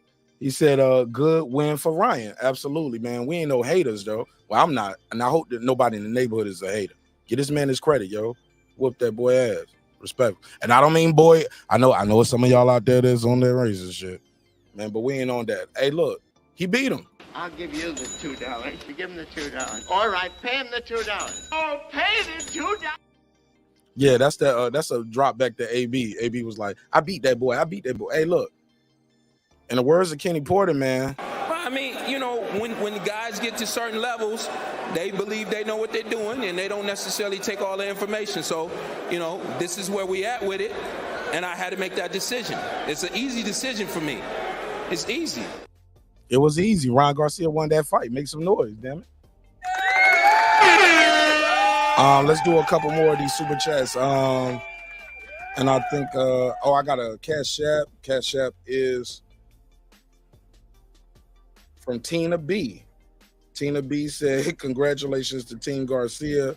Call Rooster now. Okay. Shout out to Team B. Matter of fact, I need to call Rooster. I'm about to call Rooster ass. Phone lines are open, 44692-1766. Let's pass it around. I'm gonna call Rooster after everybody give me their take. Clips, you there? Yeah, I'm here. Clips, do you want to see the rematch, big dog? Let me know. Hell yeah. Hey, we got one. I definitely want to see the rematch. I just want to see Devin's adjustments, how he adjusts. And honestly, I think it's very important for Devin's career that rematch with Ryan Garcia be his next fight. Because if not, I think a lot of that, what you were saying earlier about, I beat you up as a kid. I think a lot of that mental shit was what happened, because you saw once he got clipped, and what was that, the second round or the first round and everything. Once he got clipped, there was this little gunshot thing, but yet he still felt this need to, I'm not scared of you. I could trade punches with you, when obviously he couldn't. You know what I'm saying? Obviously, Ryan Garcia was getting the better of the exchanges and had the more effective punches. And so I think, it needs to happen. And then plus, for the people who say that this fight did not redeem Ryan, if Ryan can go in there and convincingly, Ryan can make Devin Haney his Cambosis the way Devin Haney did with Cambosis. Oh, I'm an email champ? No, I'm going to beat the guy who beat your guy. And then I'm gonna do it twice. I met you when I raised you one. No, you might be Shane Mosley, but I'm your Vernon Forrest. Like, you can beat all these other guys, and you the champion. You might be a Hall of Famer one day. But I beat you as an amateur when you was a little boy. I know I got your heart when we was kids, and I'm gonna beat you as a pro again. I just got your number. Sometimes people got your number. Like Vernon Forrest couldn't beat Mayorga. Shane Mosley beat Mayorga a couple times. Shane Mosley beat Oscar De La Hoya. Vernon Forrest ain't no Shane Mosley, but he can beat Shane Mosley. He got his number. You get what I'm saying? And he had his number since kids. And I got your number on speed dial. Don't make me call you now, boy. I got your number. And after this fight, there's definitely elements like Mayorga versus in the air. So what you I heard two different things. Go what you say, Clips, and then go to Puro. Oh no, I said and after this fight, there's definitely gonna always be elements of that in the air until Devin exercises those demons. And so for him to have a a good career moving forward, he's going to have to exercise those demons one way or the other. Somebody said Floyd blew weight against Marquez, and people tend to forget about it. But Floyd still wanted to fight. Marquez went on to have. Marquez was already a champion too. He was already a multiple division champion. He was already, towing the line of being a future Hall of Famer. You get what I'm saying? Neither one of these guys were there yet of a Floyd Mayweather or Marquez when they met. They had common opponents that people that was supposed to be Floyd's party to fight Pacquiao. Like, oh, y'all think I can't beat Pacquiao? Well, let me show y'all what I'm gonna do with what I did with the guy who went life and death with Pacquiao. And Floyd fought his fight. And to be fair, none of these guys is a Floyd Mayweather. You know what I'm saying? He fought the way he fought. Yeah, I bring you in on it. I think the point was trying to.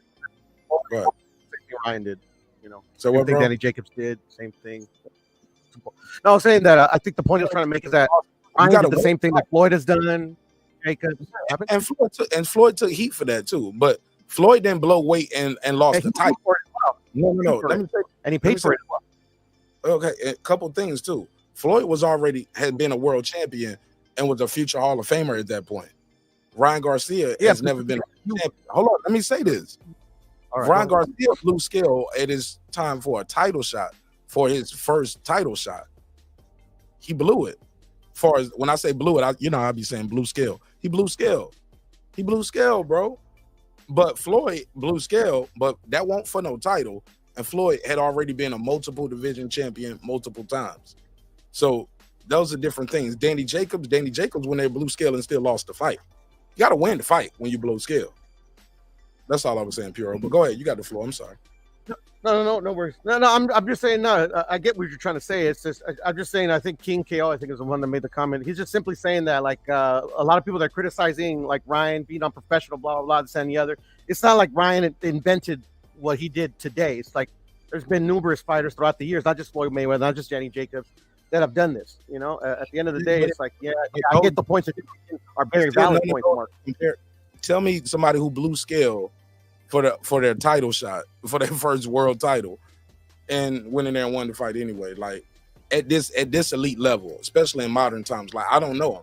Like y'all, like shout out to Blood Boxing or the Boxing Encyclopedia. One of these guys gonna be like, yeah, this happened in 1980 something or 76 or 40. I don't know, but in modern times, in my lifetime, I don't see guys go in there and blow scale and then put a beating on the world champion at the top billing of a pay-per-view card. You know what I'm saying? All of this shit is what we saw, this whole promotion and the fight tonight. Ryan is a one-of-one with this shit, man. You got to give him his credit, man. That's my opinion. Like, I ain't never seen no. Like, yeah, at the end of the day, I mean, Floyd didn't do this when he missed weight. We thought Floyd was top shape, whatever. Floyd went in there, was like, yeah, it's going to be Floyd. Man, this nigga had us thinking exactly the exact amount of money. Had us thinking he was crazy the whole promotion. Miss weight. Yeah. Go in there and put a. Hey, look, Devin might have got. Who got it worse right here, Devin or Broner? Was this Broner Maidana? Is this Broner Maidana shit? It depends on how Devin performs after this, right? Now that Broner Maidana fight was epic. Yeah, I don't know. Like I said, that's why Devin's next fight, for Devin's sake, needs to be the Ryan Garcia rematch, and he needs to get his lick back. Because if he comes back, fights anyone else, and like even if he looks good, it's like, well, what are you gonna do about Ryan and everything? Or if he comes back and say he gets whooped or doesn't look good, it's gonna be like, oh yeah, Ryan done motherfucking. What'd you say earlier, Mark? Cracked his phone. Cracked his phone. Speaking of crack his phone, let me call my guy Brian Norman Jr. You got a fight coming up on May 18th. Let me see if he's gonna take my call. Also, that is a good point, though, Mark. Hold on one second. Let me take my call. You got him.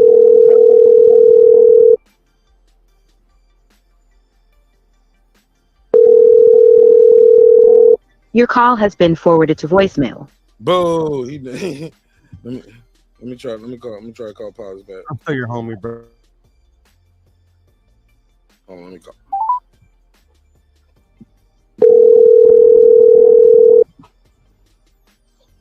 What's up, dog? What's good, man? I saw I missed your call. I was trying to call B too. I wanted to get a professional fighter, take on the fight, but also get his, get him to promote his fight coming up. Text him for me if you still up. Tell him I was trying to reach him real quick, just to get a quick one, like 5 minutes.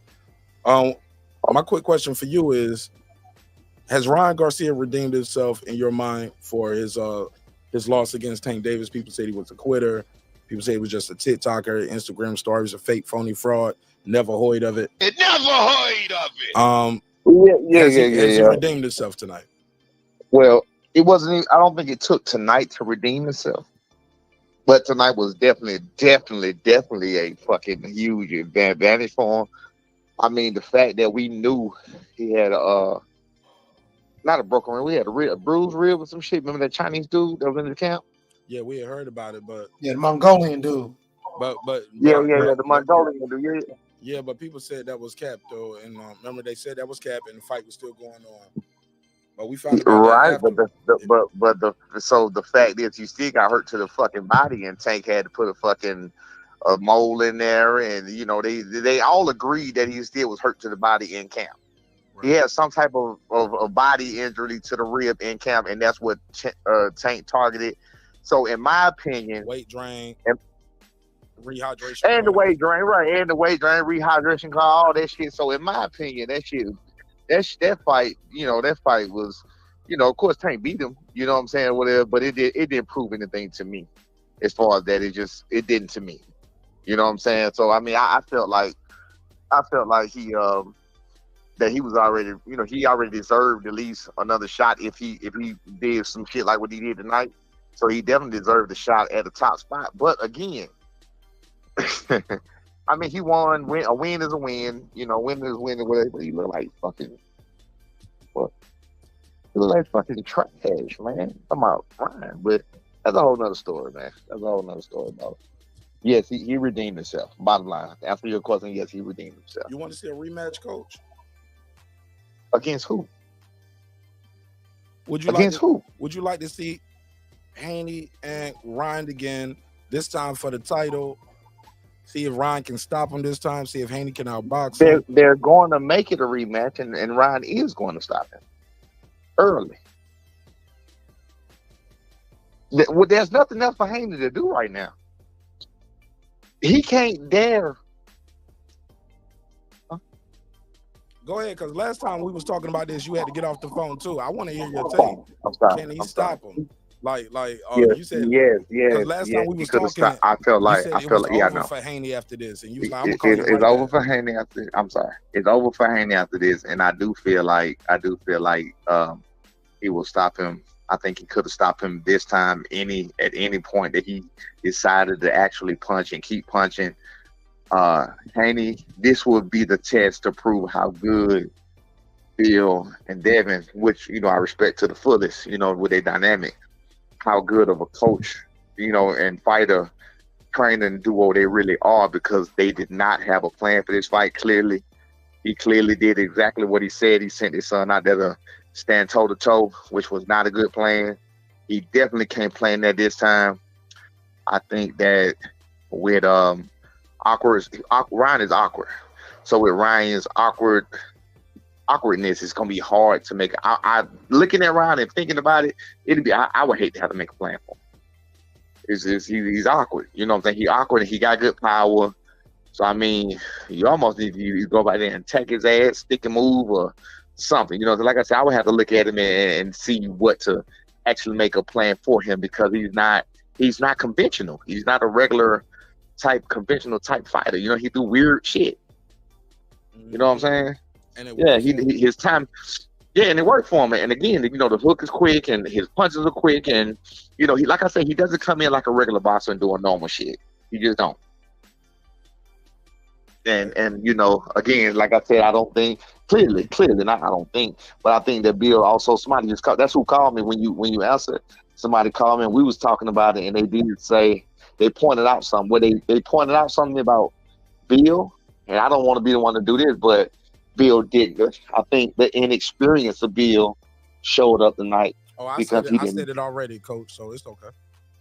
Yeah, the inexperience of Bill showed up because he didn't tell him to change shit, nothing at all. Hold on one second. Hold on one. Okay. My bad. Hold on. No. Why he do that? Let me go to my guy Ty Boogie in the building. Yeah, my bad. Oh, my bad. Yeah. Oh, hold on, Ty. Yeah, he didn't. 1 second, Ty. I'll go back to you. I'm sorry. No, I'm sorry. No, go, Coach. He didn't change anything at all. Like from round by round, he didn't change anything. Nothing changed about nothing. I think what I would have done, being in the fight, being what Ryan was doing then, is I would have told him to stay the fuck away from him, because it was clear. I don't know if it was the ego thing or what. Yep. I definitely would have told him to stay the fuck away from him. Let him get tired. Give him time to get tired. Let him get tired. Touch and move. You know, boxing. Because as you seen when Ryan, you know, he'd get him on the rope, touch the body around, just doing that Philly shell, whatever the hell that shit was. So I would have just been touching him and getting the hell away from him. I wouldn't have been standing there waiting for the return. You know what I'm saying? I would have been standing there waiting for him to come, and then when he came at me, same thing. I will box him and slide. Like, they should have had some kind of adjustments. There was zero adjustment. Yeah. Devin didn't try anything different. It don't look like he came out with a plan, and even if he did, whatever that plan was, he never changed the plan. He never changed anything. He never tried anything different. He didn't get on his bike. He didn't get on his feet. He didn't try speed. He didn't try feints. He didn't do anything. He didn't do any type of trickery, any type of, okay, let's try this. Let's try that. You know, when me and my son, when we in the corner sometimes, like, okay, we'll do this. We'll do that. You know what I'm saying? You see what, let's give him a little bit of this. You know, even when we were winning, I tell, okay, we'll give him a little bit of that. Let's see which works better. You feel what I'm saying? Yeah, but to be fair, Coach, it's been a time where you was like, you told your son, and you took a lot of criticism where you was like, well, I told you what to do. You know what I'm saying? Figure it out. Maybe Bill Haney was having one of those moments. Like we've been working on this. All right, We had so again. no, because I'm not gonna let you do that. No, wait. But No, we gonna stop right there. But I gotta be fair, Back it up. Coach. I wouldn't be your friend if I wasn't fair. And I got you. Yeah. So we And finna I back gotta it up. be fair to the audience too. We finna clear this up. We finna clear this up I once gotta tell again. you what Like they thinking. I gotta tell will that's you what listen the to me? audience said, Coach. Okay, and that's fine. So let's clear this up. Clear I'm it up. glad they said that. So let's clear it up again for the audience, whoever the fuck said that they don't know what actually happened. Me and my son knew exactly what Quinn. We're talking down to ABC 1, 2, 3. As easy as saying that. We're talking the round that you did not hear when I'm telling him to do this. I'm telling him to, and he's not doing what.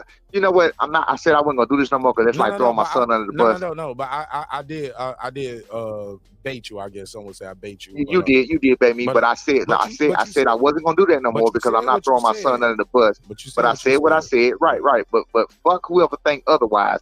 I gave my son the right instructions. My son wasn't listening to the instructions. I'm not doing this no more because I'm not throwing my son under the bus. My son already admitted to not listening to me though. You feel what I'm saying? And we're not doing it no more. But for the people on this show, but for the people who don't know that think they know every fucking thing, they're probably sitting on the fucking sofa watching everybody else. You feel what I'm saying? I'm gonna let y'all have that shit again for the day. You feel what I'm saying? Yes, so I can speak all about coaching. I can tell you what the changes needed. I can tell you the adjustment. I tell you what you can't tell me. You can't tell me where I did need to make an adjustment that I did not make an adjustment. My son won every round of the fight you're speaking of. You're talking about Quentin Randall. He won every round. He didn't win it in the fashion I wanted him to win it in, which is where the figure it out came from because he wasn't listening to that part. He won every fucking round, not in the fashion that I wanted him to win it in. That's it. He didn't need to change anything about what the fuck he was doing if it was all about winning. If it was all about winning, he got that part done. I needed a clean sweep. I needed to clean his clock. That's what I needed. You go to the Boca Chica fight. He got dropped with one right hand. We got back, we come back and we go and we win that. We win every other second of that round also. The next round. You feel what I'm saying? So I don't need nobody on here that's watching people on TV to tell me about coaching. Okay, well, I don't need none of you. Go ahead. No. Go ahead. Turn up, Coach. Yeah. I don't need none of your criticism. We fine. You feel what I'm saying? I tell you what, the next fight you watch, you keep watching me. You can't criticize what I haven't done. I haven't even almost lost. I haven't almost lost. If I almost lost, again, you see me right here on this show. I'm very transparent. I will tell you, hey, this happened. We made a mistake. It was this. It was that. And I will give you. You know me, Mark. I'll tell you when bad sparring, bad whatever the fuck it is. I'll tell you. I don't mind. I don't mind showing my weakness. Yeah. You feel what I'm saying? Because I got so many strengths. I don't mind showing my weakness. Woo. I'm proud of what I accomplished. I'm proud of what I accomplished. I'm proud of what I can accomplish. I'm proud of what my son is going to accomplish and what he has accomplished. I'm proud of how far I've come. So all the people in the chat, I don't see the chat. I'm on the phone. So I don't know nothing about what's going on. Coach, that's a bar though. I'm proud of what. Well, for everybody that got something to say, where have you got your child to? Where did you get your child to? Where did you get your child that you bred from the rooter to the tutor, single parent? You feel what I'm saying? Where did you get your child? What level did you take them to? You feel what I'm saying? Don't come criticizing somebody else if you haven't done it. You know what I mean? If you've done it, hey, kudos to you, more power to you. Congratulations. Guess what? I'm not over here criticizing you for what you're doing. So only you come over here criticizing me for what I'm doing. You feel what I'm saying? I just expect the same respect. That's it. So now, bottom line, back to what I was saying, adjustments needed to be made that was not made, and I do make adjustments when they need to be made. I can tell you the adjustment that need to be made if the corner, me and my son talk all the time. So if I tell my son, like Giovanni Santillan, we know everything he's going to do. You're talking. I said you can't listen in a corner and think you know what's going on. We're talking, preaching, count to 10. Count to 10, count 10 backwards. Count 5 to 10, count 5, 10. We're talking about mastering something. We're talking about talking it so much that you can't forget it. We're talking so much that I'm in the corner like, hey, bro, we done been over this. There's nothing else for me to say. I don't need to repeat it for you to hear. I don't need to repeat it for you to hear. I don't need to repeat it for the fucking TV to hear, for Tim Bradley to hear. I was just talking to my other buddy about it. You noticed something too? So you saw the On Barboza fight, right? Yes, sir. Our Honor Barboza Sr., we were talking about coaching. And I'm not throwing shots. Because I would never do that, especially with a father-son. I didn't throw shots just now at Bill Haney. I didn't throw no shots. I said that you always lifted them up. You always absolutely. Even Ryan Garcia pops, you always talk great about him. Absolutely. So now, Honor Barboza Sr., I thought about it. I'm looking at it like, damn, bro. Again, no adjustments was made.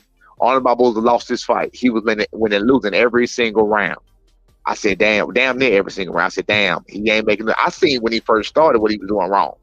And I'm like, damn, bro, he's not adjusting nothing. He ain't faint. He ain't going to the body. When you got a mover, that's what you do. You go to the body. Let me slide a little coaching in there for y'all. First of all, when you got a mover, anybody that likes to move the top, you punch the bottom because the bottom don't move.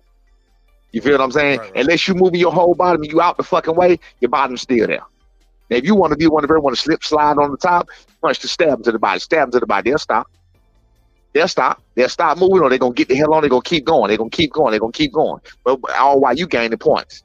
So we want to talk about coaching. On the other, Honor Barboza Jr., you need to feint him some. See what he's doing, counter him.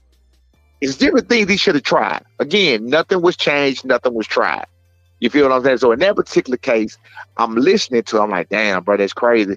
This is no shots. But I'm listening to like, damn, that's crazy. I'm listening to the coaches. And they saying about the good that, Barboza might have been doing, or the good that I can't think of the other guy's name was doing, or whatever the case may be. And I say, damn, but I said, but you don't hear? You don't hear now when I'm talking about the coaching. You don't hear now when I'm talking about how he's not changing nothing. I don't mean to interject, Coach. And I called you, you know what I'm saying? And we talk about boxing, talk about life, we talk about a lot of things. Right. But everything. And I show you a lot of love and respect. And the same here. But I gotta disagree with you, because in real time I was calling the fight with the neighbors in the neighborhood, and some of them are on the panel. They can attest to the fact that I said Bill Haney gave him good advice. Look at Devin; he's still not fainting. He told him, "I need you to faint. I need you to faint." And Devin, I didn't. Wait. Let me finish my Barboza first. Let me finish my talk with my Barboza first. All right, well, I had a point. I had that. Okay. We went that from with that Barboza fight to the other fight. So I know. We're gonna go back. We're gonna bag it up. My point, because I made a point with that, because I was talking about me. My point with that, talking about me, was I said, you notice what though? I said, you know what you don't see? You don't hear the commentators talking shit. You don't hear the commentators. You don't hear them talking even about Bill. You didn't hear them talking shit about Bill. I feel what you're saying. You didn't hear him talking shit, and that's great if Bill was doing that, because the commentators were talking during the thing. I didn't hear Bill saying anything. They was talking a lot during the corner. They wasn't letting us hear the corner. You had to pay attention, and I wasn't paying attention like that. I probably was talking through the breaks, so you might be right. But let me go back to Barboza. But I said, but guess what you do here on Top Rank with Tim Bradley? You hear a black man down another black man, though. Yeah, I'm gonna play the race card, because that's what blacks do to each other. Hey, look. That's what blacks do to each other. They down. Wait. Let me get you with a drop. But he gotta fix these holes. Go back to it. But watch this. It took a black man. It took a black man to down another black man. What he out there doing with his son, and then what was his name? Bernardo. You take the other one, and they join right on in. You invite them on in. That's what happened in my situation with Quentin Round. You didn't pick out no good. You didn't pick out no this. You didn't pick out no positive. You picked out everything negative. Even though he's winning every single round, you picked out everything negative. The black man picked out everything negative, and he's going to tear the other black man down that's trying to just do for his son. But you go to another situation, you got the white man, the Mexicans, or whatever you got over there. Oh, no. They didn't tear him down not one time. They didn't tear down the fighter. They didn't tear down the corner. They spoke about the good he was doing, the bad he was doing. They spoke about the good the other guy was doing, the bad he was doing, but they didn't tear them down as fighters. You don't hear on that type of shit nothing where they're saying, well, they need to do this. You didn't hear none of that. Even going back to, I want to jump all over, I'm just going to do one more. Even going back to when Boots was fighting Karen. You never heard nobody say, well, he don't even know how to cut off the ring. He don't even know. Nobody, I'm trying to understand. You never heard any of this stuff. You never heard any of this stuff on the major network. You take a black man with another black man, oh, you going to get that. Now, we can back it up to what you said with Bill, and he was giving advice. He was telling the fight. That's wonderful. I didn't hear that. And again, I give Bill props. In my opinion, I thought that he may have been a little inexperienced, and that was why he didn't give him That's why he didn't change it. But again, I don't know. I didn't hear it. Just like just like anybody else with my fight and everything else, we on the outside looking in, so we don't know what was said. We don't know what was going on. You feel what I'm saying? I didn't hear it between the fights. The only corner I heard was I paid attention because I was trying to figure out why the fuck Ryan wasn't attacking Devin when he clearly couldn't even take his power. I heard Derrick James in the last round telling him, use your jab, go in behind your jab, do not lay him off the hook, which is what I was thinking the whole entire time. And Ryan went out there and did the exact opposite the 12th round. I said I knew he wasn't listening. Now, I did not hear Bill or whatever else, so no, you got it. You got that. I was just going on what I see. I know Devin is very good about I just got the one in particular. Well, two, even with Lomachenko, he's very good about following his father's directions. You know what I'm saying? So, what he did to Regis Prograis. He's very good about following his dad's directions and going this way and that way and sticking to the game plan. Even when he could have knocked Regis out, his dad had told you heard his dad in the corner said, "No, not yet. No, not yet." And that was beautiful. You feel what I'm saying? So again, I apologize if he said it. I didn't hear it. I wasn't throwing no shots. I was just going off of what I seen. But again, whether he did or what he did not, I'm not here to throw no shots at that man. You feel me? That ain't what I'm here to do. I'm just going off of what I didn't see and what I didn't hear. So I was just curious of the goddamn I'm like, damn, it's crazy how you see it so differently. You know what I mean? On certain different situations with different nationalities, with different people. You feel what I'm saying? But of course, you take a black man with another black man. Oh yeah, man, he ain't doing shit. Oh man, he ain't. You know how we do. You know how we do. I ain't never seen a Migo tearing down another Migo. I ain't never seen that. I've seen it. I've seen it. I ain't never seen it on national TV. Oh, I've seen it on Mexican national TV. You speak Spanish, like a lot of those Spanish fighters. Oh, okay. Well, I don't speak Spanish. Okay. Yeah. But but you fought in Spanish. But even here in America. But I don't speak Spanish, right? Excuse me. But even here in America, even if you don't speak Spanish, they got the shit at the bottom. They tell you what they saying. Like a lot of these Mexican fighters and Mexican legends, they talk bad about Canelo all the time. So yeah. I know about that. I know about that. So, and he's the biggest one. You know what I'm saying? He's the biggest star. Right. So it does happen. It does happen, Coach. Yeah. Respectfully, around here we call that checkmate. I got you. You my man, 50 grand, but I gotta get you. It's all good. It's all good. I'm just going off of what I see on the normal though. Look, anything I ever say, you'll always hear me say there's an exception to every rule. True enough. You know what I'm saying? But yeah, it's always an exception to every rule. So everything is never going to be true across the board. All right, let's open it back up to the panel. I think they got some questions for you, Coach. Champion Hart, that guy eclipsed 330 early. Phone lines are open as well. Let me put the number on the screen if you want to call in and voice your opinion. The number is 404-692-1766. 404-692-1766. We got Brian Norman Sr., father, trainer, and coach of Brian Norman Jr. has a big fight coming up on Top Rank ESPN May 18th. Co-main event is going down in San Diego, California. They are fighting as the co-main event along with Giovanni Santillan. So he's going to take some questions about his fight, his upcoming opponent. These are the box recs on the screen. You can see Giovanni is 32-0, 17 knockouts. Brian Norman Jr., 25-0, 19 knockouts. The father, his namesake is on this card, man. That's his junior. That's it. He keeps the Norman name going as far as his boxing thing going at the highest level. And he is the co-main event, father, the trainer, and he got his son to this level. Some people say, hey, man, and I wish Ty was here. Ty, I need you to beam back up. I was letting you cook. And I know some people are impatient, so they dropped off. I see you, Mega. So I know some people was a little impatient, but I'm gonna try to get a couple people to take some calls because I'm sure they got some questions for you in regards to your commentary there. Stephen Brimley, go ahead. Click the link, Brim. Why you didn't click the link? Oh. Hey, Brim, click the link. Join the panel, man, so I can keep the phone lines open. Listen, I told you my phone is tripping, man. If I go on the panel, I'm sorry, go ahead. Bram, join the panel, bro, please, because you join panels all the time. I cannot. My phone is going to be, my audio is really bad. All right, go ahead. All right. I just wanted to get this point out because I'm probably going to have to go back to the chat again. I seen you on. I don't know how you say wild backwards.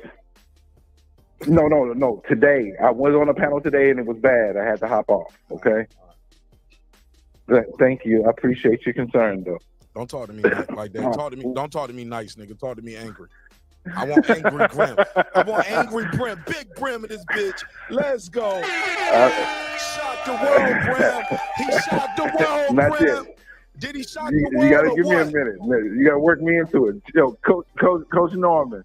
What's up, Nothing much, Champ. How you doing this wonderful morning? How you doing, bro? I'm all right. I'm pretty surprised, I can tell you that much. But we learned some things here.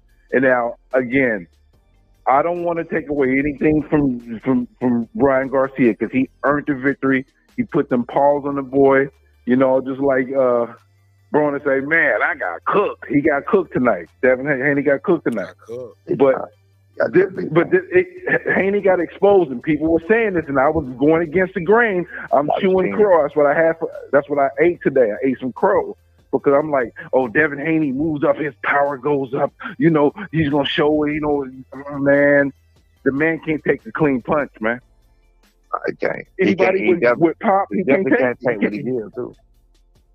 He can't take a clean, hard punch from a guy that got any pop. Like, at this point right now, I'm like, if he fight Matias might put him in the body bag. Okay. Damn.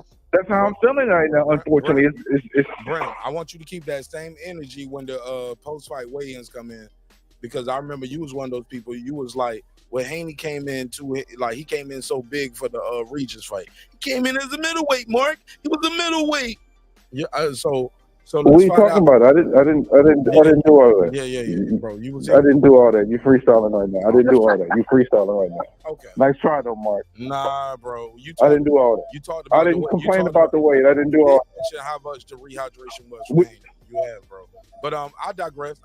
No, I didn't mention it in the way that you're trying to mention it. Okay. Yeah. Oh, how about this? Let's say it I won't mentioned it in favor for Haney moving forward. Brim. Let's say I'm wrong. Several of my other viewers have. So it might not have been you. So you're right. I could be making a mistake. But I heard it. Hosting. Ain't no could be.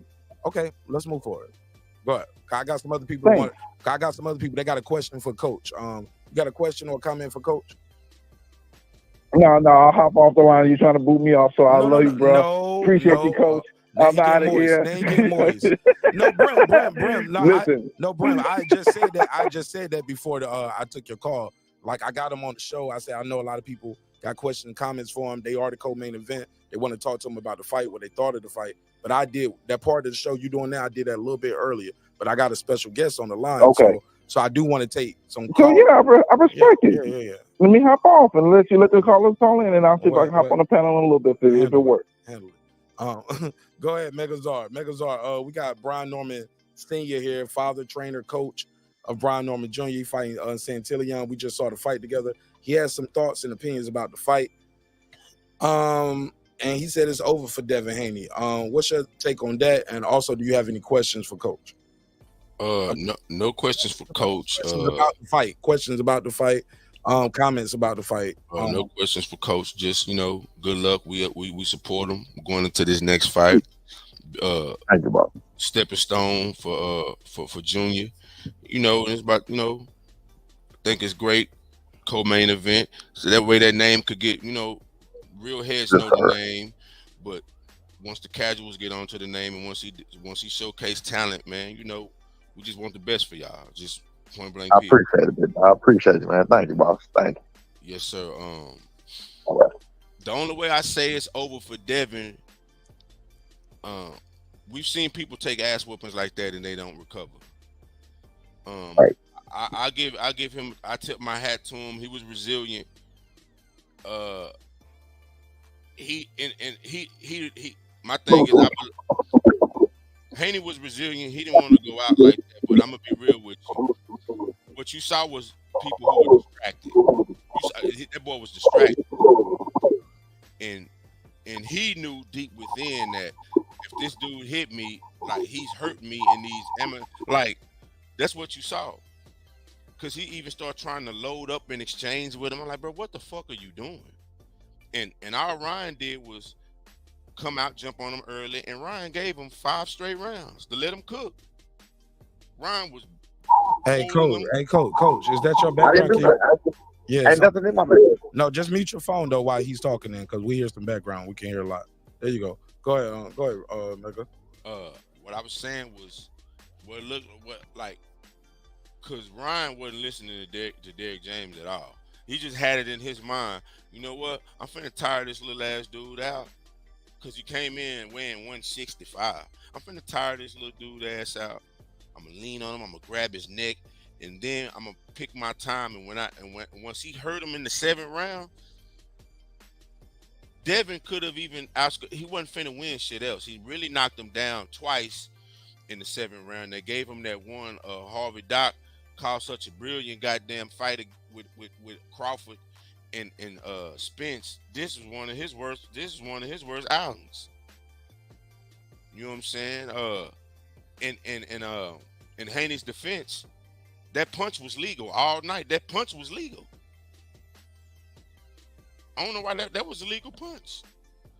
If anything, he should have told Ryan, hey man, next time you turn your back, keep turning your back, man, I'm gonna take away a point. But needless to say, Ryan took all that shit because he knew, man, I can hurt you, bro. And what you saw was somebody in there like, fuck it. I ain't finna fuck a game plan. I'm finna bite down. And he still could have got him out of there if he'd have listened to Derrick James. Derrick James was telling him the right way. And Bill Haney was instructing Devin Haney the right way. It's just that, man, once he knocked Devin Haney down that first time, you just see it, man. And Ryan could have ended that fight in the 7th round. So, nah, man, I think it's good for boxing because Ryan just became a star again tonight. He became a star again tonight. And this chaos method is working for him right now. So it adds a little bit of excitement. Devin just got to go back to the drawing board. I think he could win a rematch, but they got to go to 147. Like, he looked drained. He had some androgynous Timbs on. I don't know what the fuck he had on in the ring. This nigga had the Kanye Walking Dead. No, he can't. You muted me, bro. Yes. Go. I want him to speak in peace. You know what I'm saying? Letting you flow. I just had to ask him a quick question. Go No, go ahead. Let Coach get it off. Go ahead. No. I see what it is I ain't wanted to get too far away from what he said. That's why I had to ask a question real quick. You said that not too many people come back from ass whoopings like that. You said that a minute ago, so I was trying to ask the question. You said not too many people coming back from ass whoopings like that, but my question to you is, who have you seen come back from ass whoopings like that? Manny Pacquiao. Yeah. Manny Pacquiao did not take an ass whooping like that. Manny Pacquiao got put on his face one time. No. Before that, he took ass whoopings when he got knocked out. Who knocked him out before that? He got his ass beat before. Manny Pacquiao don't got beat like that. Yeah. Manny Pacquiao. Manny Pacquiao, that wasn't his first knockout. Manny Pacquiao been knocked out a whole bunch of times. No, we're not talking about knockout. We're talking about beating like he gets. That's an ass whooping too, though. Like you get beat up and then you get knocked out. Errol Spence took a special type of ass whooping. Devin just took a special type of ass whooping. Yeah, it's up there with Errol to me. Like this one. I agree. But the difference between this and Errol is Errol didn't win no rounds and he got beat up the whole fight. Devin actually showed that he could win rounds by boxing. Right. And there was times he went out there and didn't do what his corner told him. His corner told him feint. Devin went out there, kept walking at him, walking towards him, no head movement. He would do some little jerking stuff, but he just wanted to hit him so bad. But he wasn't feinting. And then when he did feint, he kept feinting. He was doing that wide left hook. He would do that. He would dip to the left, and when Ryan threw Devin would do that. He would dip to the left. And he would lunge with like a left hook. It landed all night, but at the end of the day, it didn't hurt Ryan enough. I didn't think he was gonna hurt Ryan. I never did. He was doing like this. Devin was doing like this. He would feint like this. He would feint like that, and then sometimes he would feint, and then he'll come up and jump with it. And throw that left hook. He was like doing like this, coming up like that, and then he would feint, but it was always like wide feints too. It was like he was dipping with it. He wasn't just fainting like this or fainting like that. He was doing like this. That goes back to what I was saying earlier, Mark, because when he would dip like that, he would dip, Ryan would throw that downward right and then slap that left hook in. No, that downward right was coming when Ryan started the sequence with a left. Devin would dip to his right. The left would go over, and while the left has shifted over, Ryan would hit him around here. The head, back of the head. And those shots don't look like they hurting too much, but they rattling you all night. They cracking your phone, man. Your phone getting cracked. You dropping your phone over and over right here, behind the head, behind the ear. That shit matters. Yeah, those shots throw your equilibrium off. Man, and right, but it's not on the chin, so it ain't all the oohs and ahs. But you ducking and boom, boom, boom. That's even like the first knockdown with Bud and Spence. Remember, it wasn't directly on back behind the ear, but it was one of them ones where it kind of compresses your spine real quick. Shit like that. And it pushes it down. Right. Yeah, that shit hurt. Well, I would say, to answer Coach's question, Riddick Bowe kind of whooped the shit out of Holyfield in that third fight. I don't want to go too far off this fight right now because there are plenty of fighters that came back from ass whoopings, but let me speak, man, because I gotta lay it down. All right, let me mute these other mics because I hear some echo. Go ahead, Champion Art.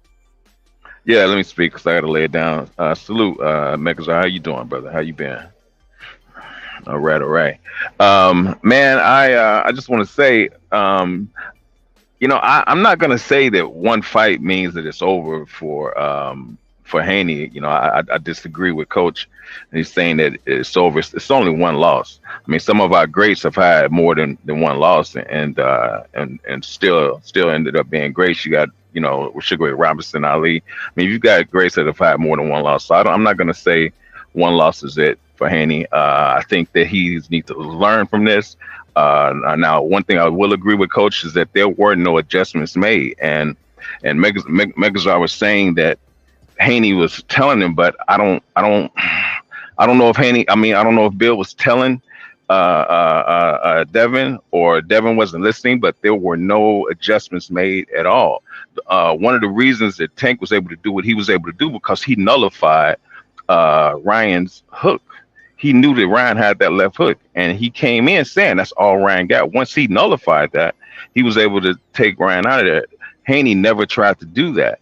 That ducking down, like what he was doing in the same way, Derek James was able to make adjustments so that Ryan could hit Haney with the left hook flush like he was hitting him.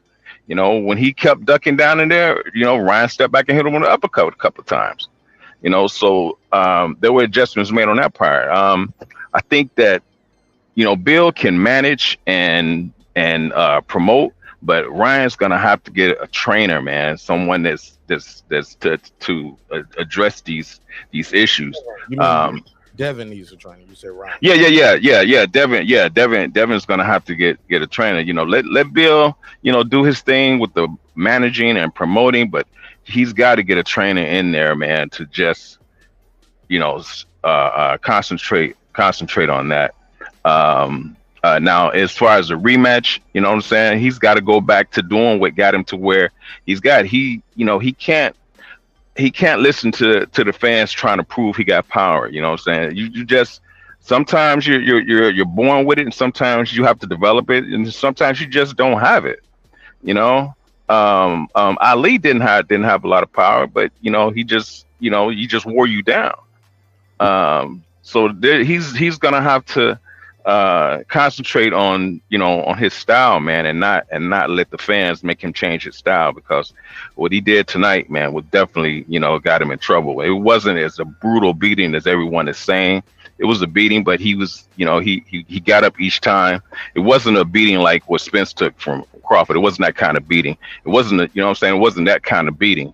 That's something like that is hard to come back from. It's like Bronner when AB lost to my man. He was never the same after that. I definitely think Devin can come back from this, man. He's just got to go, just make some adjustments that should have been made tonight. Hey, but fights like this make you turn into how AB turned into. Like you never let your hands go again.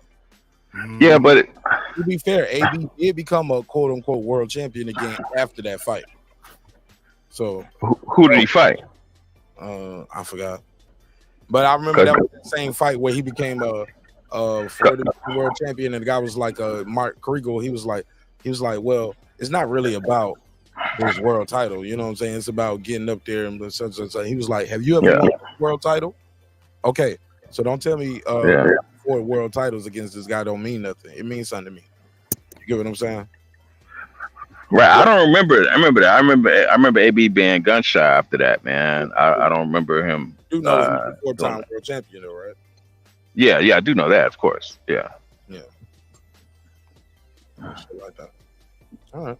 Yeah, one thing I did want to ask you before you get out of here, Champion Heart. Come on, we all watched it. That first knockdown, you telling me that wasn't technically a knockout? You mean when he hurt him in the first? They didn't knock him down. You talking about that first knocked him down, and Devin rolled over and just laid it down, face down for a little bit, then got up all drunk as hell, and Harvey Doc didn't walk. Yeah. I'm not saying that. I mean, there were some knockdowns that should have been considered a knockdown that didn't get called. It made the fight even better, and right. It ain't no controversy where the wrong man won. You know what I'm saying? Right. Nobody gave Devin the fight.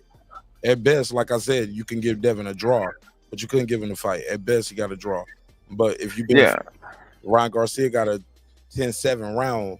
In that round where he got a point taken away, that was a 10-7 for me. And he lost the point. You know what I'm saying?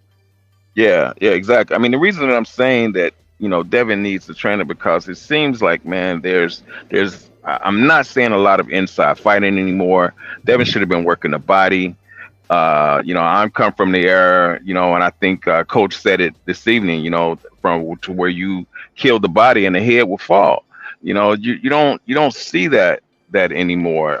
The art of clinching, you don't see a lot of that, man. So, I don't know if it's just not enough trainers for these guys, man. But man, there's just so many adjustments that could have been made, tonight that Devin didn't make. Yo, let me say something real quick. My boy Ty, every time I try to bring you into the conversation, you jump off the panel. You got to be patient. I'm gonna bring you into the conversation, but every time I try to bring you in, it's like you jump right off at the perfect time to bring you in the conversation. But what can I do? Go ahead, Coach, Champion Heart, Megazards here. I got my guy Clips here as well. Champion. Yeah, well, man. Yeah, I just wanted to get that off, man. I just got to my location. I got to lay it down because I got to get this delivery in the morning. Right, much love, and salute. I'm sorry, say it again, brother. You said you did want to see the rematch, yes? No, or is it? Yeah. I would like to see the rematch because I think Devin needs to learn from this, and it's just going to make him a better boxer, in my opinion. Fights like this is what trilogies are made of. Like exactly, you were doing good when you was boxing, right? Why would you change that? Why did you change it? Exactly. So, fights like this is what trilogy is about. Go ahead, Clips, Megazard. Yeah. All right, Champion. I appreciate you. All right, my brothers. All right. Man. I definitely Brim on too. Brim had hung up too. I definitely believe they should run it back. Devin won like 5 straight rounds boxing, man. Ryan was kind of inactive for like 3 straight rounds. He wasn't doing shit. So whether that was part of the plan or not, like I think they should run it back. I think they should look into either bringing somebody in the camp or letting somebody totally different train Devin. But this was not the Earl Spence shit. Like Terrence Crawford let up. He was whooping his ass so bad. He let up. You know what I'm saying? He whooped his ass so bad, instead of getting the emergency surgery, the nigga waited till the next January to throw the fight off because they want to stall him out. Yeah, this didn't even go. Yeah, this did go to the cards. It won't know this. That fight. You know what I'm saying? Like he whooped his ass so bad, the whole PBC was like, to hell with this guy. Get your surgery in January, even though the fight supposed to be in December. Yeah. Then put the fight off again. Oh, nigga, pop up in the ring with some dreads, and your hair wasn't that goddamn long last time we saw you. Hold up, man. Stop it. Let me put a case on you. What you think? This nigga got some extensions? Hey, He got some extensions. Hey, man. It never heard of Yeah, it. that nigga dread longer than mine. Like, his shit longer than mine, bro. Yeah, that nigga got some hang time. That And nigga them got hoes was thick. And they was thick. pause. You know what I'm saying? So, yeah, no diddy. You know what I'm saying? Even though they did rob Sean Combs tonight. Sean Combs got robbed tonight. But no diddy. Definitely, like, and then tried to get Mel. They gave Mel some lawyer money. He stepped right aside. Hey man, here goes some. The sheik said, "Alhamdulillah, I'll give you lawyer money." He stepped right on the side, like, "Come on, bro. This wasn't that." We really don't know how Earl gonna look in his next fight. Devin Haney won like 5 rounds in a row. You know what I'm saying? Yeah. So that's what But I'm when saying. he got hit clean, he started skating, man. No, that first knockdown, if Ryan Garcia wouldn't have been all in his goddamn face and standing over the nigga like he dunked on him, he could have counted. If he ran to his corner, I believe he possibly could have got counted out. Oh yeah, that was a knockout. Dev was done. Megazord, man, Dev went down on his ass, looked up at Ryan Garcia, then rolled over and laid down. Yeah. And laid there for about 4 to 5 seconds. So that's about 7 seconds of him on his ass just right there. But Harvey Doc wasn't counting. Now, because Ryan Garcia, Definitely a knockdown.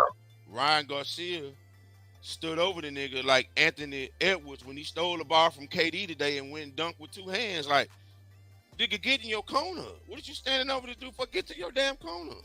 I mean, no, I agree with you. That's something that always bothered me when fighters do that. Because I know at 2 different times during the Tyson Fury and Wilder trilogy, Wilder cheated himself of a possible count out, doing that same shit, trying to do the chicken dance and trying to celebrate. Bitch ass nigga, get to the neutral corner. Like Michael Irvin after he scored a touchdown. Like, nigga, get your Michael Irvin celebration ass on. You mean Deion Sanders?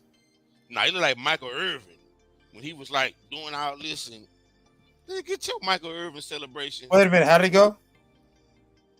No, I'm not doing that again, brother.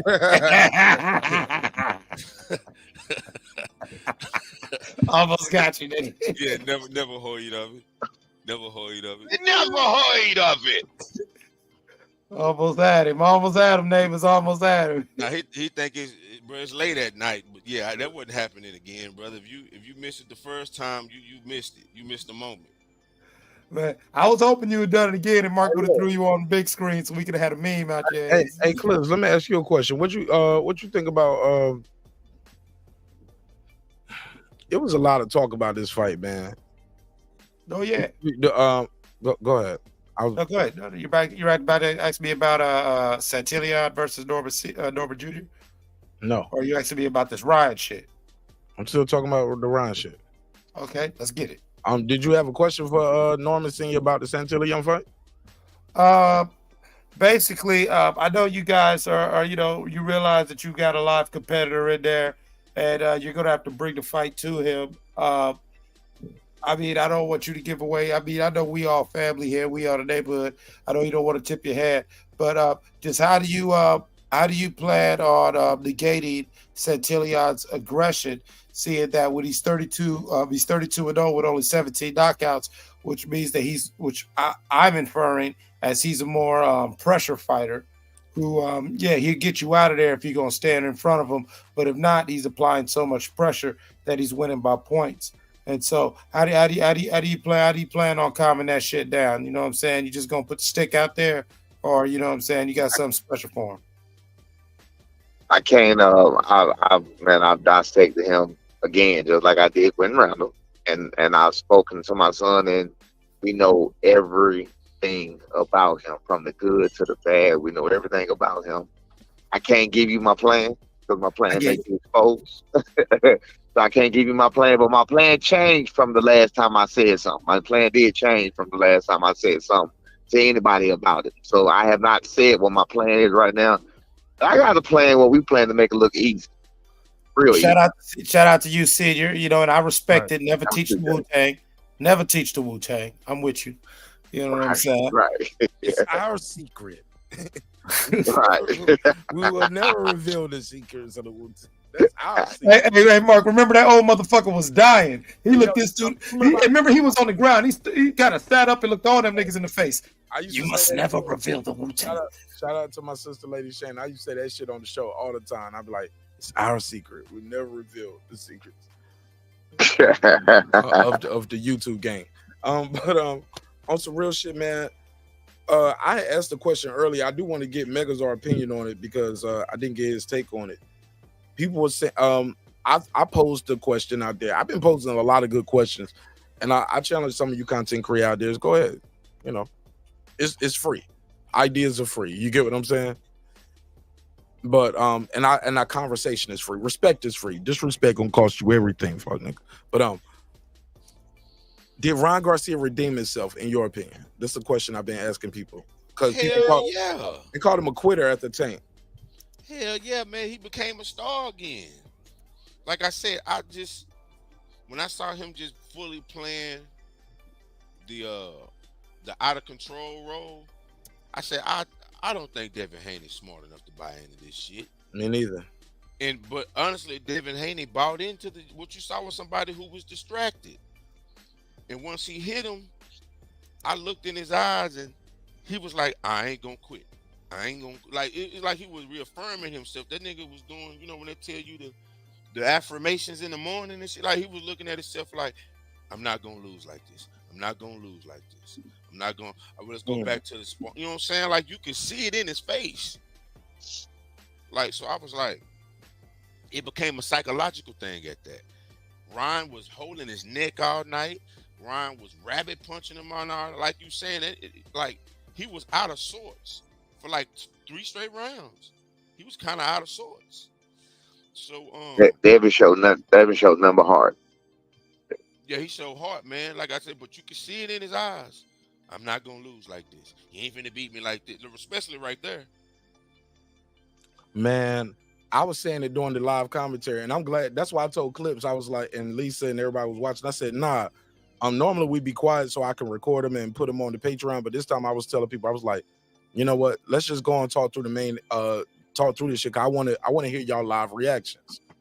And we were giving our live commentary, live reactions, and my shit is, and I think it locks it in time. You get what I'm saying? So I can say it in time. Because in time I was like, it was like Ronnie. I was like, he about to win this fight. He about to drop him again, and he dropped him again, dog. Exactly what I was saying. That's exactly what I was saying. I said, bro, like, look, I love Devin Haney, but I got love for Ryan Garcia too. I don't have a quote unquote dog in the fight. You know what I'm saying? I'm not that personal with Bill. I'm not that personal with Team Ryan.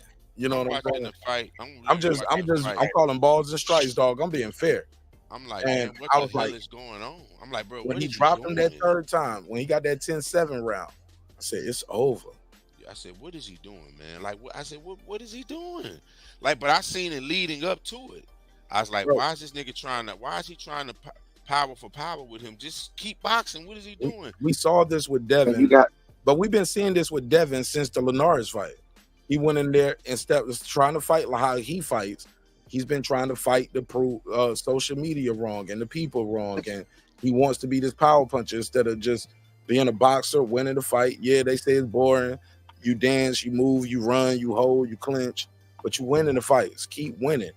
Remember his dad had told him to do it. But remember his dad had told him to do it. But but what his dad did tell him to do was to feint, and he didn't go out there and feint. No. I'm talking about before the fight. He said, "I'm sending him out there, stand in the middle of the ring," and that's what he said. Yeah, but you can say one thing. That don't mean you gotta do it. Yeah, apparently that's what the fuck it looked like he told him to do.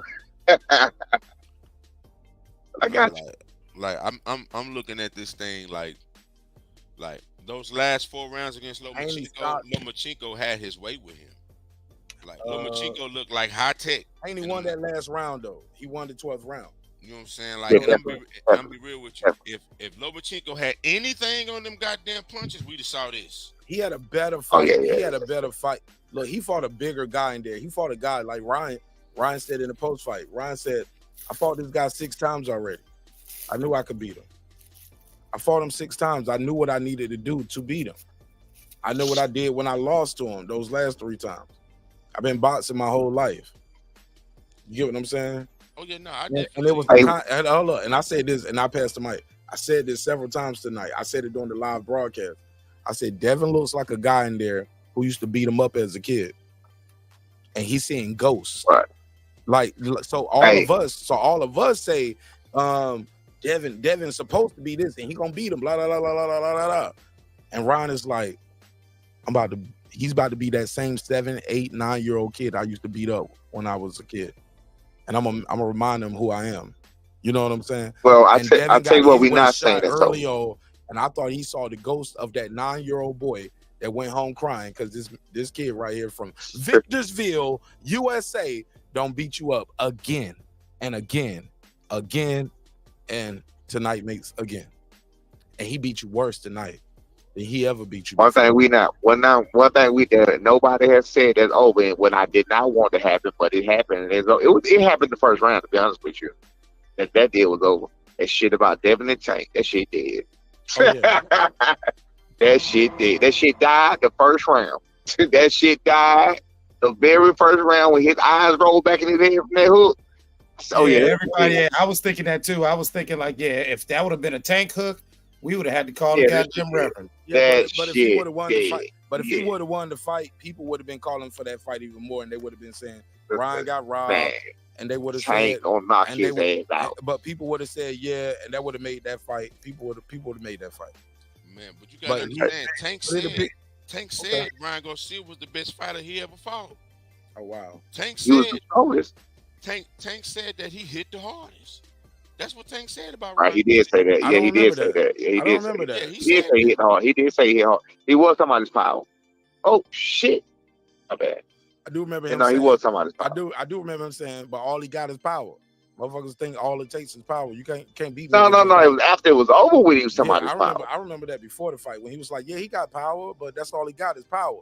No, they asked him after the fight. He did say that too. Yeah, he said that too. He said, he the hardest. He hit the hardest I didn't fight ever fought. He said that in the post. Okay, yeah, he probably did. Yeah, he did. Yeah, when they were sitting on the stage. Yeah.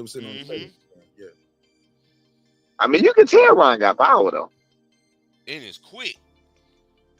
Quick, yeah. That shit blip. Like I'm talking. I was like, damn. Do y'all think that off? Do y'all think? Hey, Clips. Let me ask you something, Clips. Clips. Do you think more fighters are gonna employ the Ryan Garcia method of promoting fights? Like, I'm gonna go out here and troll, talk crazy, and I'm gonna act crazy leading up to the fight. And I'm gonna blow the scale. Fuck making weight for the fight. I'm gonna just try to win the fight. I'm gonna talk crazy. I don't care if I win the title or not. I want to beat you up. I want this. This is the talk right now. Fuck the belt. He's still not a world champion, but he beat Devin Haney, and we all saw it. You can't. Shell Moore talked about that with me all the time. He said, "Mark, it don't matter.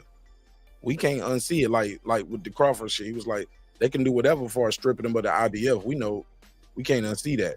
Charlo, yeah, you still the champion at 154, but we can't unsee what Canelo did to you. You get what I'm saying? I know. I get exactly what you're saying. Go ahead, Clips. And honestly, I'm surprised that this is the first time we've seen somebody take it to this extreme, considering the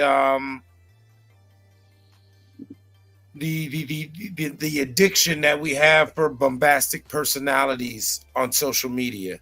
I could see a fighter really trying to promote themselves, and especially seeing Ryan Garcia's success with the outside the ring antics. Yeah. I mean, after Tyson Fury's success during the Wilder trilogy, I really thought that you would see more fighters. I kind of looked at Blair the Flair as somebody coming out of that mold. Now, as for the blowing the scale, that's nothing new. In fact, it's so obvious that when he blew scale yesterday, me and a whole bunch of people were already talking, well, Floyd did that, well, blah, blah, blah. Oh, yeah, he's like, fuck your little 1.5. I'm just going to beat your ass. And, you know what I'm saying, belts or no belts, I'm going in there to beat your ass and get this motherfucking cachet. Not only am I going to get the money that I'm going to make, I probably got some other things floating on. And then I'm the dude who gave Devin Haney his first professional loss, to where even though I'm not the champion, you know, my next fight's going to make that 1.5 that I just gave you on the scale look like pocket change. You know, he gambled on himself. And so That's nothing new. But the playing crazy. I mean, we will see more of it, but then again, and honestly, more I'm talking, that's nothing new neither. That's how fucking Ali got into Sonny Liston's head. So all right. Same question for you, Megazord and Coach. Do y'all think y'all gonna see more fighters take the Ryan Garcia route? Fuck the title. You know, I don't care if I win the title or not. I'm gonna miss weight, but I'm gonna come in there healthy and I'm gonna win the fight. But also, you know, play that social media role more. What do you say?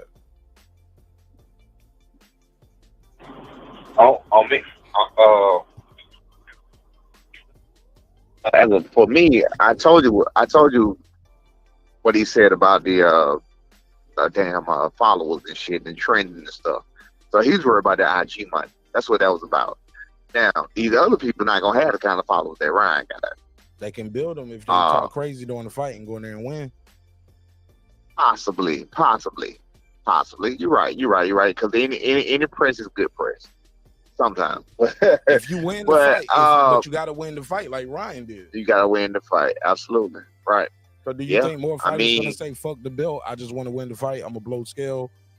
And the old me would say hell yeah. The old me would say hell no, because that shit is just some bullshit.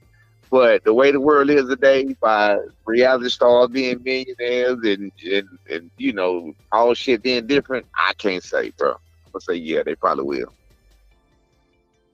Go ahead, Megas. That's what people do. I mean, the world is followers.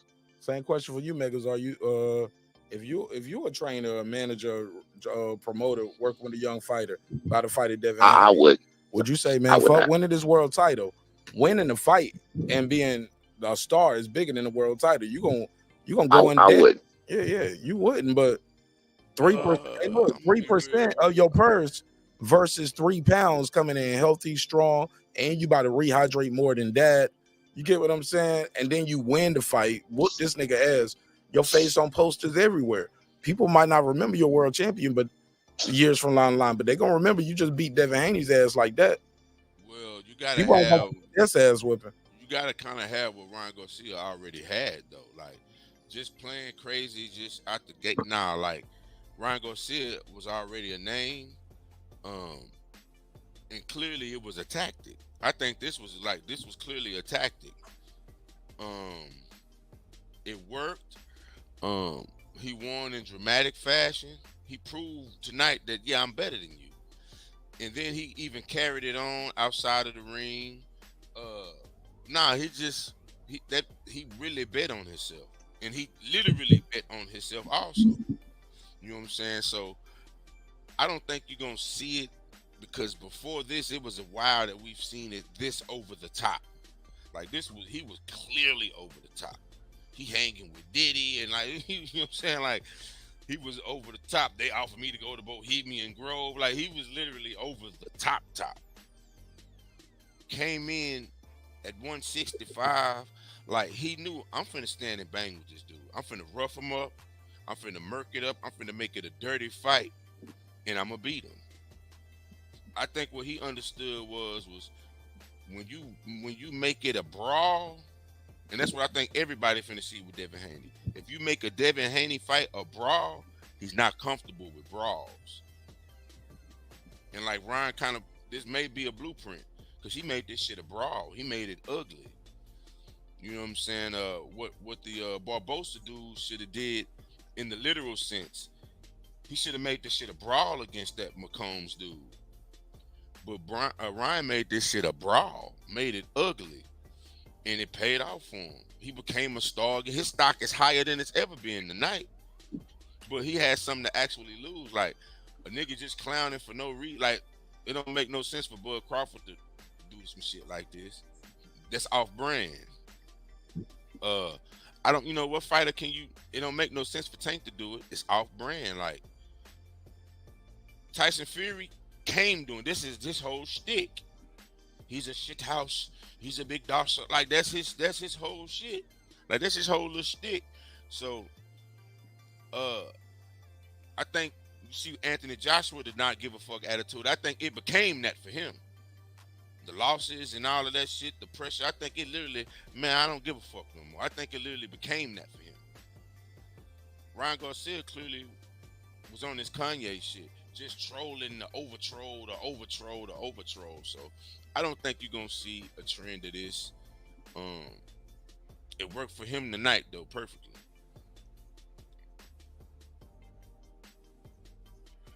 Yo, all right. What you think, Coach? And I'm about to do some Twitter reactions of some of the pros and let y'all see some of the things they saying. What I think about which part? Of anything what they said, or did you have anything else you want to add to that part before I read a couple? No, we good. I agree with him. I mean, like I said, Brian already had fucking 10 million damn followers and shit. So I mean, you have to have what he have to do what he did, pretty much. But you gotta already kind of be in that position. Otherwise, you're like a damn fool. Yeah, you're gonna look like a fool until you win the fight. You get what I'm saying? Yeah. That's all I'm saying. Like, Yeah. I'm boo-boo the fool until you see me walking around pushing that new Right. vet next week. Y'all see me throwing them things on that motherfucker. I mean, that you heard what he said. You heard what he said at the end. I mean, but it's not gonna be as well played as Ryan played it either, though. Like, people really look. I knew, Mark. I told you a long time ago. That's when we made that bet. I knew the motherfucker was playing, and he was still fooling me.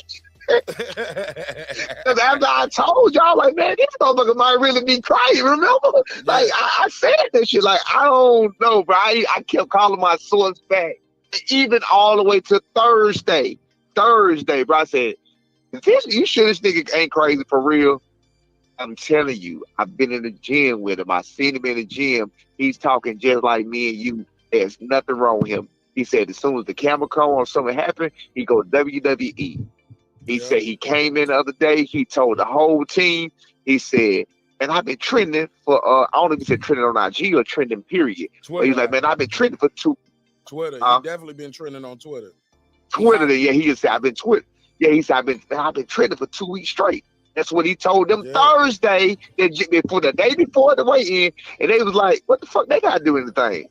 They pay me for that. And that's what he said. That's Thursday. They just passed. You feel me? So now I asked again. I said, so there's nothing wrong with him over there. There's absolutely nothing wrong with him. He said he in there, say he asks questions, say he's like he's a very intuitive You didn't give me type. none of those updates. That $20 meter that I just found out. No, you had a whole. Hey, look, Coach, you just described a whole bunch of updates. You didn't give me none of those. You My bad. You just had to get your little $20 and bragging. Hell right. no, he wasn't giving you them updates. Yeah, nigga, you clown me on Facebook and everything. I saw that shit, nigga.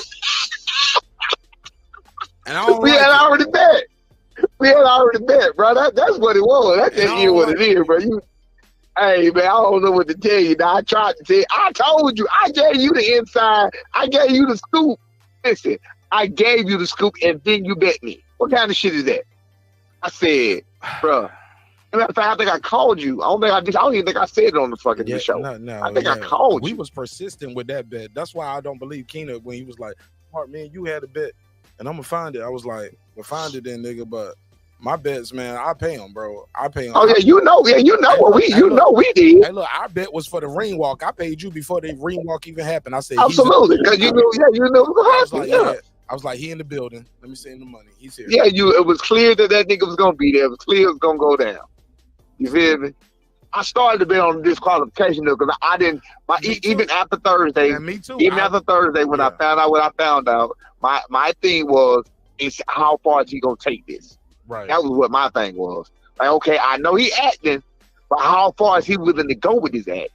Look, I was telling people that was what my thing was. Look, I was trying to make a side bet with somebody. I had my guy Dr. Charles Hampton up here. Shout out to my brother Dr. Charles, man. Salute to my brother Dr. Charles, man. He doing major. Broken. What a vertebrae or what portion? Spinal. Haney. My pride, nigga. I'm embarrassed.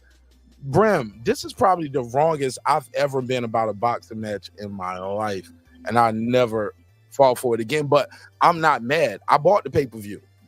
You know what I'm saying? I bought the fight. I supported this event. I'm not mad about it. I'm happy about it. You get what I'm saying? Because win, lose, or draw, this is about the betterment of the sport. This is a new generation. This is a new wave. This is some would say the end of one dynasty or legacy, and some would say no, this is the new beginning of another one, or a resurgence of another legacy. You get what I'm saying? I don't think it's the end of Devin Haney's legacy or dynasty, but I do believe Ryan Garcia's legacy lives on. That left hook is not a myth. That left hook is what. Hey, look, that's why Tank was able to get so low under that motherfucker. He was like, I ain't getting hit with none of that shit. And Tank came in there with on his defense shit. Devin Haney came in there ready to fight and knock him out. He didn't let him run into something. Letting Ryan run into something. You didn't let him run into nothing. You went in there and ran into shit like a train wreck. Go ahead, Brent Reaper. Thank you. I got a question. Go ahead, King. What do you think? What do you think numbers wise it did? I think it did probably 500K. I don't think it did 500K because I think people who was gonna steal the fight already had stolen. Yeah, but the casuals were talking about this fight though. I'll get a post of the casuals that I know, about 15 to 20 fans, and almost all of them know about the fight. Yeah, but the casuals I'm gonna mute you while I'm talking. That's the sound you was talking about. But you don't mute it. Let me mute it. I'll mute your mic. Let me mute it. So because I'm gonna try to adjust your sound.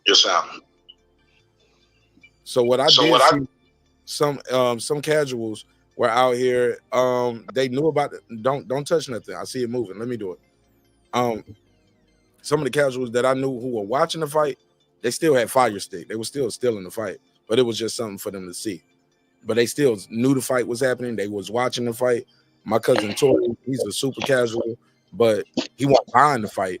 This rematch in Vegas, people gonna buy the fight. They go into the fight because Ryan, all the crazy shit with Ryan ain't gonna work next time. I don't think it worked. I think it hurt last fight. This time it's gonna help the fight because people gonna be like, yeah, that nigga crazy, but he crazy like a motherfucking fox. He about to knock Devin Haney out again. Like, you think the rematch is happening though? Because if Devin don't fight Sandor, he gonna get stripped. This fight won't for no title anyway. Yeah, that's true. So that means he gonna give up the belt to rematch Ryan because that's what he gonna have to do. Good shit. What y'all think about that? Anybody want to tackle that? I mean, he's got no choice because honestly, I feel like regardless if Devin wins, if this next fight is not Ryan Garcia, it doesn't matter if he wins or loses, he will be hurt in the long run. Because like you said, Mark, we saw a lot of old ghosts get conjured up in Devin's mind. And until he exercises them demons, he is a vulnerable boxer. I think the arc for him, just like this rebranded Ryan, him winning a rematch can rebrand him again. You know what I'm saying? Like it's just, and then it's perfect for a trilogy. So I think the most money he could make is in a rematch with Ryan. I think the best arc for his career going forward is a rematch. Because the belts don't, this dude just beat you and show you the belts don't mean shit. It don't matter. It don't matter. Like, you're not doing what Crawford doing. What Crawford is trying to do, it matters because that's making his case. He's already the best of his generation. But now he's making his case for, is he one of the 2, 3, 4, 5 best ever to do this? You ain't on that, Devin Haney. Like, you were swollen, pumpkin head and swollen eyes. His jaw was broken. Yeah. I was about to say that. I think his jaw was broken. That shit was crazy. I think both eyes are. Did they confirm that? Bro, I'm a medic. Listen to me. I don't need nobody to confirm it. I'm a medic. I'm telling you. I've seen a broken jaw in real life. I thought it was broke too. Yeah, man. I treated this shit, man. In the Army, I treated it. As a fighter, I've dealt with it when I was younger, dealing with Taekwondo and boxing. Like, I had a fracture of maxilla over here. Trust me. Yeah, but a lot of that shit comes from Devin Haney fighting with his mouth open too. Let's be clear. Yeah. He don't bite down on that make him even tougher, man. He's so tough, bro, but he fucked up though. Yeah, but you can't be breathing through you that controls your breathing too. You need to he's done so good doing a lot of things wrong for a long time. First of all, fighting with your mouth open, like you don't That's not good for control. Like early in the fight, he be mouth open.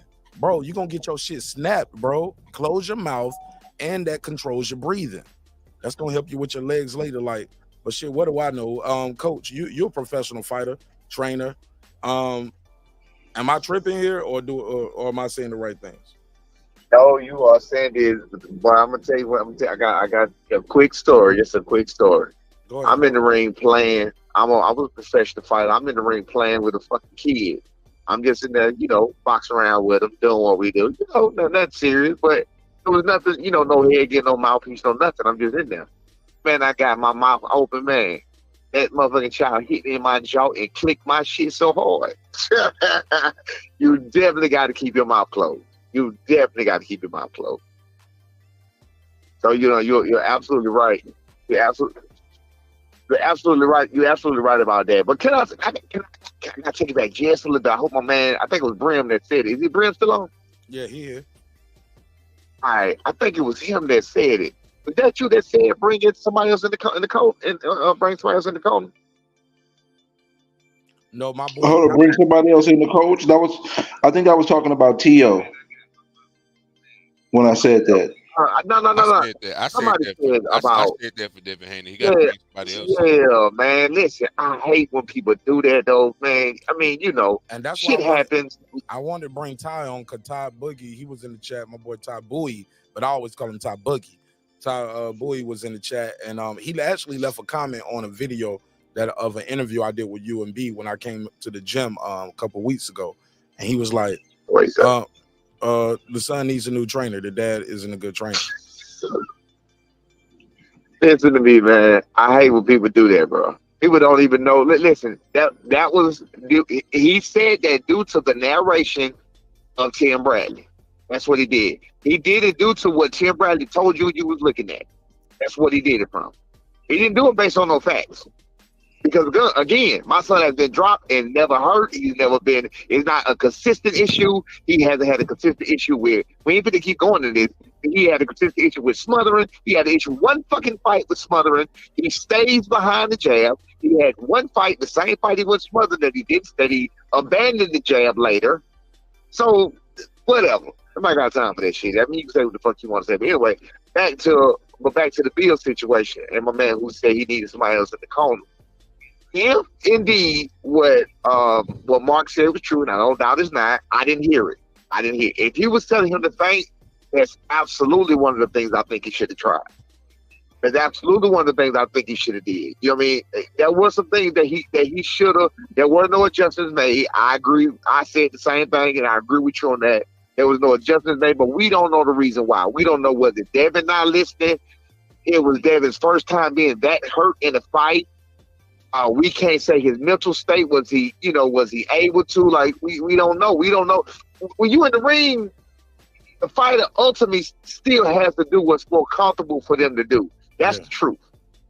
They got to do what's more comfortable in the state that they're in the physical state that they're in. Like when, let's say my son's leg hurt, his arm hurt. They have to do, and they're not going to tell you everything. They're not going to tell you everything. They're not going to tell you everything that hurts and everything that happens or whatever the case may be. But it's up to the fighter to do what they are or what they feel is best, whether you say it or not. So we can't say whether, we didn't hear every round, even though Mark heard him say faint and everything else. He may have gave him I didn't see an adjustment, but he may have gave him other instructions that we don't know about. So he got him this far. He was a undisputed champ at 135. He's now a champ at 140. That's hellacious. So apparently, Bill knows something and he's doing something right. So after that one loss, and it was again the one loss wasn't due to boxing. It was really due to power. But coach, you said it's over. But you said it's over for him. So it's either over for him or either he stayed with his daddy. You kind of contradicting yourself, sir. No. He definitely shouldn't stop boxing. I'm telling you from a fighter's, it's over for him. I'm telling you, that goes so many places. How is it over for him? Like but he Mike should Tyson. still stay with his dad. Wait, mentally. Let me talk. You know, we're gonna battle a little bit, but I had to. Buster Douglas, when Buster Douglas beat Mike Tyson, it was over for him. when Tarver knocked out Roy Jones, it was over for him. That don't mean it was over for him, but it was over for him. I understand What because you're saying it's over for him being that. It's over for him being that. Well, yeah, because I think what he said is that for a lot of fighters thrive off this mystique of undefeated, invincibility, et cetera, et cetera. And when that myth is actually dispelled, and it's actually hey, nah, I could get hurt. Yeah, he might have a couple good runs, but like I think what Coach is saying about it's over for him is now people know all you got to do is put him in this situation. Man, yes, sir. Yes, it's so many ways. You're right about that. Listen. I'm gonna give you all the ways. I'm glad you just said that, because here go the ways. I'm glad you just said it because you put a twist on what it is. But you're absolutely right. The fight, he's been after the first round when he got clipped, and I said the situation where Tank was done. All of that was done. When he got clipped again, you got to remember they still talking about him getting clipped by what's his name? Linares. Back in the day. Linares. They still talk. But you hear about that. You hear about that every single fight he has. You hear about the Linares wobble leg every single fight that man has. You still hear about it. So what is this? You know what I'm saying? So if that fuck with him, like, what you think this gonna do? Is what you think? So what I'm saying is it's over with. Hold on one second. Let me stop here. Hold on. What I'm saying is over with because that's been exposed. His chin is definitely been exposed. What else been exposed? The mind. After you, this is as a fighter. And I have never been through what he's been through. Never, ever, never been through what he's been through. But I do know that if physically, if you doing your best, and physically you can't beat me.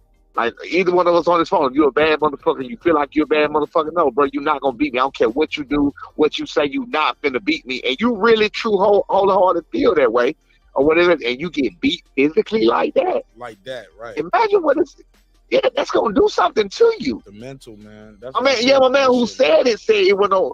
Yeah, that's gonna do something. That's gonna do something to your cover. It's gonna do something to you because as soon as you start to go back there, you're not gonna feel the same anymore. PTSD is a real. You're gonna go back there. PTSD is a real. Thank you. PTSD is absolutely a real thing.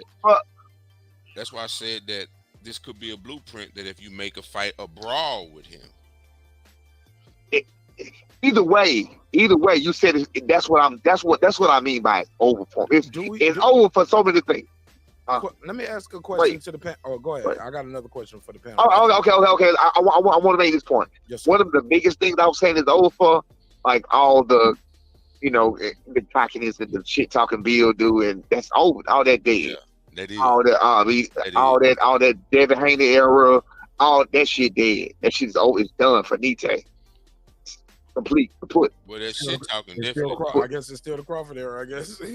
Put that shit right. Put that shit away, bro. Steal the Crawford there. You better shut the fuck up. You can't say none of that no more.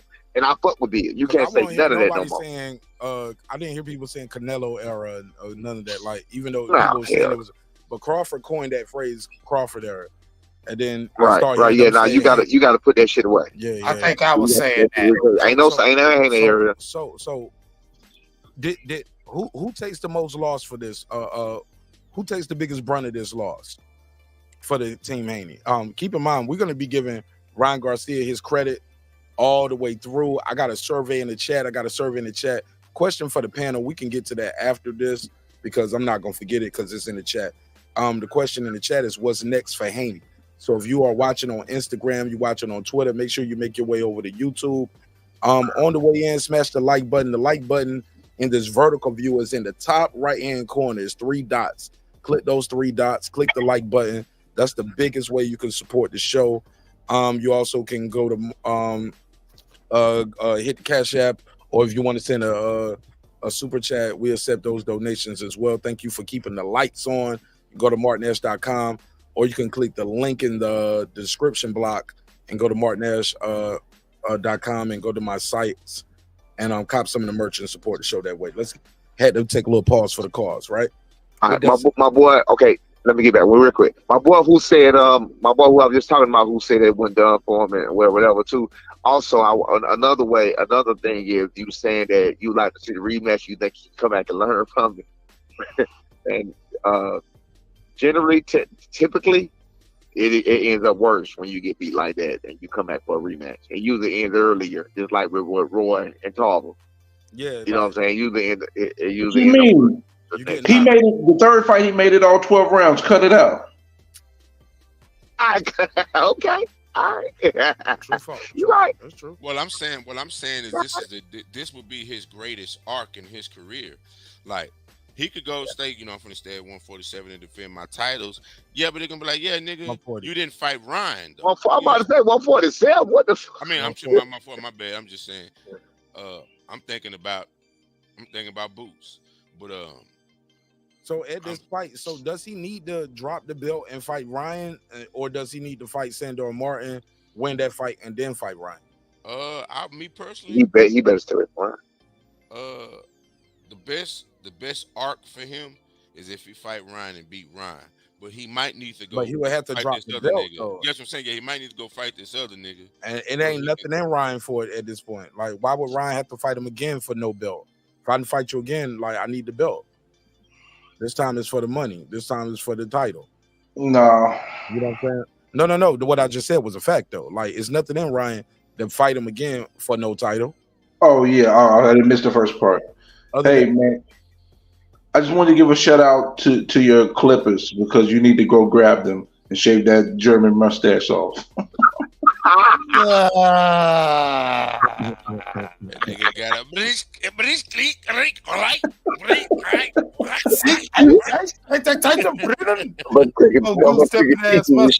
Italian and shit. I tell you, he a black German with that mustache, man. Adolf, how did you watch the fight? Your mustache looking real racist right now, my guy. His name is Gerard Mark Gustav. That's his name. He drive an Audi. Niggas will run off 9 words and be like, what is it? Indala. Mark speaks words. Say two.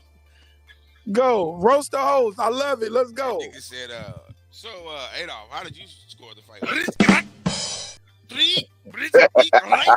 I can smite in the fourth round. Hey, Megazard, that's why Mark's so hype. He's like, yeah, that's what's a loss. Bohemian Grove. But you know, that ain't really how he feel. That's his mustache just talking. You know, his mustache come from a different time.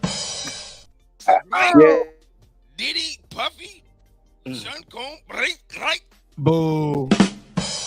Boo, Megazard. Hold up. Nah, Megazard, you don't get no points for that one. You know why his mustache so uncomfortable? His mustache got to be so close to them big ass black lips. You know what I'm saying? Whoa. Talking about a man's lips. Whoa. That's crazy. Like I said, I'll let y'all roast the host, but they got to be funny. Damn. All right, fuck it. We're out of jokes. I got more, but I'm gonna wait. I'm gonna use them in appropriate time frames. Take your shots, baby. Go ahead, Dub. Hey, man, Go ahead, Coach. Oh, Dub is here. Oh, Dub, what's up with your man? I hate that we ain't spent enough time. Does anybody think that Barbosa won? Anybody? I just want to know. Hell no, Barbosa lost. Barbosa didn't win shit. Barbosa won 2 rounds, maybe 3 at best. Exactly. Okay, I'll just make sure I ain't tripping. Okay. That was some home cooking for you like crazy. The matter of fact, that wasn't even home cooking. That was home microwaving. Man, that was stovetop. That shit ain't right, man. That shit ain't right. I hate listen, shit. I don't see how Y'all niggas call me Hitler. Yo, Mark's mustache was one of the judges on that scorecard, bro. On the Barbosa fight, Mark's mustache was one of the bad judges that gave that score. It went against Mark's brain. I'm gonna tell y'all some funny shit. I'm gonna tell you the real shit. Here's the truth. I told the nigga when he cut my hair, Look, man, it's a whole quick story, real quick story time. Everybody want to know about this mustache. I knew it was fucked up. I knew y'all was gonna clown me, but hey, look, I'm transparent, niggas. Ask my parents. Look, story time. Everybody want to know. Here's how the story goes. Story time, man. Martin Ashmore mustache journey. Today or yesterday. It was a little crazy. Where's the? Say, give me the German.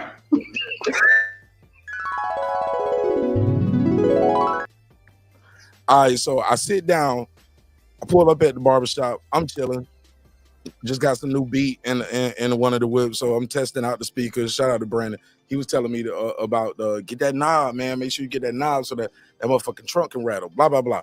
Long story short, I'm disappointed with my system. Anyway, I'm testing out at the discount mall, Plaza, right here on Old Nat. Everybody in Atlanta know about Old Nat, College Park, Gobby Road, where the discount mall is. A whole little plaza right there. Hey, look, it's everything you see in all the hood movies. You got a chicken wing spot, a barbershop, a beauty salon, a beef spot. Right beside that, it's like a little store. All the strippers and the bartenders come get their shit. Over here, it's a discount mall, nail shop. They selling bootleg bags, Jordans for $60. Everything. Smoke shop. It's going down. So I'm right there in the hood, nigga. Cranking up my beat. I keep seeing my barber walking in and out. I'm like, damn, is it time for me? I told him I'm in the car fucking with my music, you know what I'm saying? No, I ain't happy with the sound. He was like, no, not yet. A couple times you show, no, not yet. I go sit down finally. It's time, fast forward in the story. But just the short. Nigga, that was when you was on the phone with me. Yeah, that day, nigga. Yesterday. That nigga did that to you? Man, look. So he don't like you. Hold on, man. Let me hold on clips, because it get worse. So we sit down. It actually does. It gets worse. Yeah, you see the results. We sit down. And keep in mind, before this, y'all, my shit had been woofing out. I've been woofing it. You know what I'm saying? Growing all my hair out, growing my beard out. And I gave he said a German. Y'all ain't shit. But I love it though. I fucking love it though, man. I ain't scared of y'all motherfuckers, man. Roast me. He got the Hans. Slips, listen, the nigga phone kept going off. And I remember being so happy for him because he had just got married. And I ain't gonna tell all the nigga business, and I ain't gonna say his name. Plus, shit, ain't nobody about to go to his chair anyway. So I'm gonna let y'all niggas get caught off surprise like I did. Fuck y'all. Y'all gotta learn on your own. So I'm sitting there and he's telling me, like, yo, he going through a divorce. And the shorty keep calling the whole time while he cut my hair. And homie, I get up and this half of the mustache just like stopping like right here. And I was like, nigga, you don't see this? He was like, oh yeah. I was like, yeah, you got a box right here. You got a slant right. I was like, man, just slant both sides. That nigga did some shit. He was like, zip, zip. He was like, what about that? I'm like, that'll be $18. We don't believe you. You need more people. I swear to God, bro. I told that nigga, I was like, no, Mark, that is not what happened. You sat down in the chair and said, give me the German. That's exactly what the fuck happened. He said, I want the Gerard Mustar. Nigga, I was like, man, I was like, bro, you know this ain't right. I said, I'm looking at everybody else walking out here smiling, man. Look at me, bro. Like, look what you did. He was like, I got you. Sit back down. I was like, okay, why the fuck did I sit back down? I sit back down. Fuck your shit up more. He took a look. He's like, I'm gonna make it slant a little more right here and slant a little more right here. He did right there. Phone said, I was like, hey, yo, it's the shorty again. And he's like, fuck you, bitch. You know, it's whatever. It's over. Don't call me no more. Mark, stop telling the story because you had the same mustache a few months back. So I don't want to hear this. That's a funny joke, but it's not true. But so I get up. I see the mustache again. And I came home and I took my wife's eyebrow pencil. And this is what y'all get. It's worse than this, nigga, if I pull out an alcohol swab. Oh, word? Nah. He left an important caveat out. Word. So you saying you got the fake? I got the Beijing mustache right now, nigga. So it's part fake mustache. I got Beijing. I got a highlighter, eyebrow pencil. I got permanent markers, shoe polish. It's worse than what y'all see right now. No. Well, he gave you the full Hitler, and you just filled in the sides. Nah, here you go. He left out. Nigga, it's worse than Hitler, nigga. It's Charlie. What's that nigga? Charlie Chaplin. Yeah, he oh left man. Michael Jordan in the Haynes commercial. Hold up, everybody. We need to give a group hug to Dub right side right now, man. Oh man, yeah. Let's get. Don't do that. Don't do that. Hey, don't do that. Don't do that. Unbiased. Don't do that. Graham. Don't do that. Hey. Devin Haney, your guy, bro. We gotta give you a hug, bro. Because I mean, you got took an L today. Camera on. Smoke. Come on, Dub. Cam up. Get on that, but I'm Cam up, Dub. Fuck with me. Get some of this smoke with me. Mark left out a key detail. There we go. My brother. Mark shot me a picture that he was listening to my song, right? Hold up. Mark shot me a picture that he was listening to my Mark shot me a picture that he listening to my You song. going there? We going there? We going there? We going there? Mark shot me a that picture was a private to my message. song. And check it out. This nigga took a mini photo shoot that he tried to pull the wool over his wife's eyes and sent me like 3 of them joints. This nigga got like 4 different poses on these hoes, and I'm like, he was like, my bad, that was meant for the wife. All I did was send back smiling faces. I'm like, why that nigga got the Michael Jordan Haynes though? Like, he need a Michael Jordan. I mean, a Michael Jordan Haynes. Hey, look, like, Megazord. I'm not lying, nigga. Megazord, I was trying to. Oh shit! What the receipts? Receipts, you motherfucker! You pulled the receipts. Dirty. Clown me, nigga.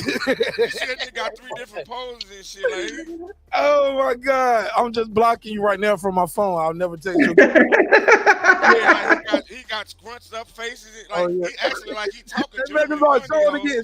Show it again. Look, I'm gonna tell y'all what. Wait a minute! Don't tell me Mark was doing duck lips. Hey, look.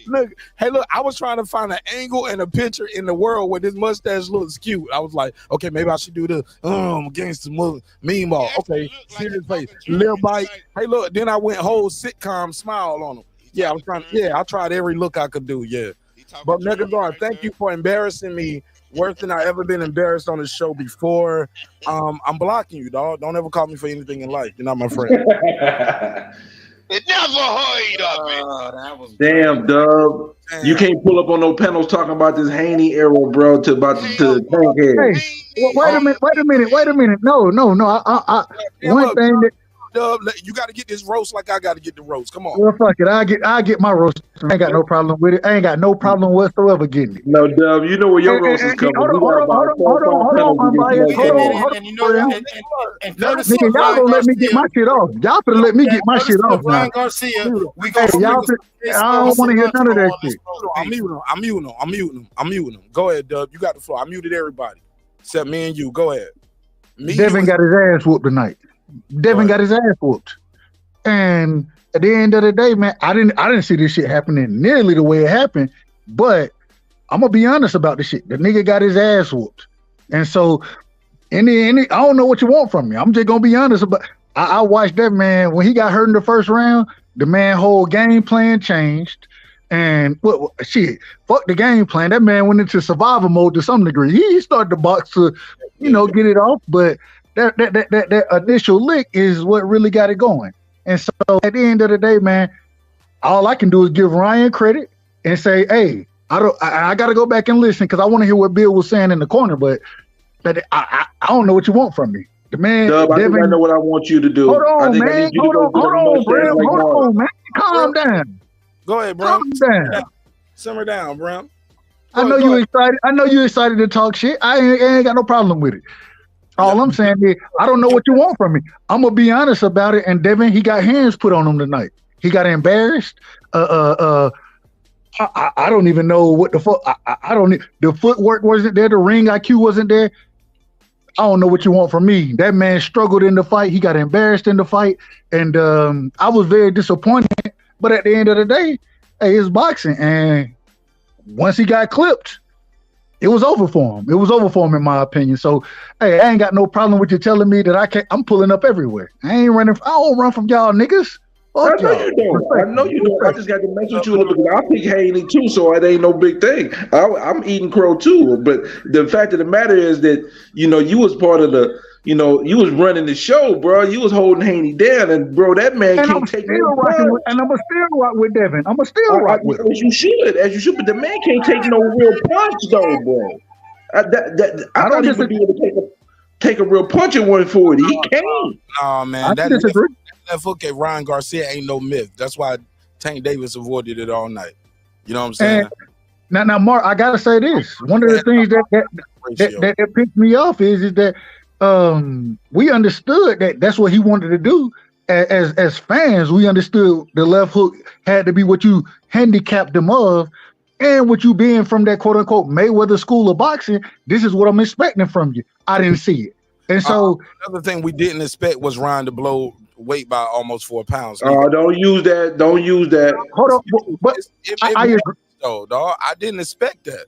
I agree with you to not make weight, especially even at the shaking on making weight the day before, and then miss weight, but to miss it by almost 4 pounds. No, it was closer to 3 than 4. It was 3.2 pounds. We're not going to use this as a talking point. 3 pounds at 140. 3 pounds at 140 is huge in the sport of boxing. That's huge. We're not going to say that was the difference between him winning this fight and losing it, guys. Is that what y'all trying to tell me? No, I'm not saying that. Okay. What does your mustache say, Mark? What does my mustache say? My mustache ain't worth a damn either. So hey, look, I'm back to Wolfie, so it's all good. Hey, Mark, we ain't got no good barbers in damn Georgia, do we? I don't know what's going on. Shit, we struggling out this motherfucker. Hey, look, all the good barbers start doing nails and eyebrows and. Well, you is in Atlanta. Yeah, them niggas open up rib shops and shit. I don't know. But I mean, hey man, it was like 5 years ago that nigga was getting fades. Now all he wants lace fronts. I had to reclassify. Shit. Wow. Yeah, I gotta pay these bills, nigga. He said lace front. God damn. But y'all ruthless tonight. They ruthless tonight, huh? Y'all on one. Y'all niggas on one. Man, they feel good. Extensions for you. Ain't that what Mark started out?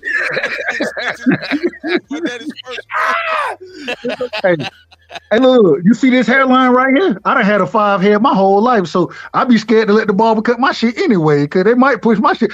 It can't go back no further. If I go back any further, my shit gonna be Stephen A. Smith. So I'm just saying. Your hairline is epic, my guy. Yeah, you closer to Sherman Hemsley than Stephen A. Smith. Yeah, like my man.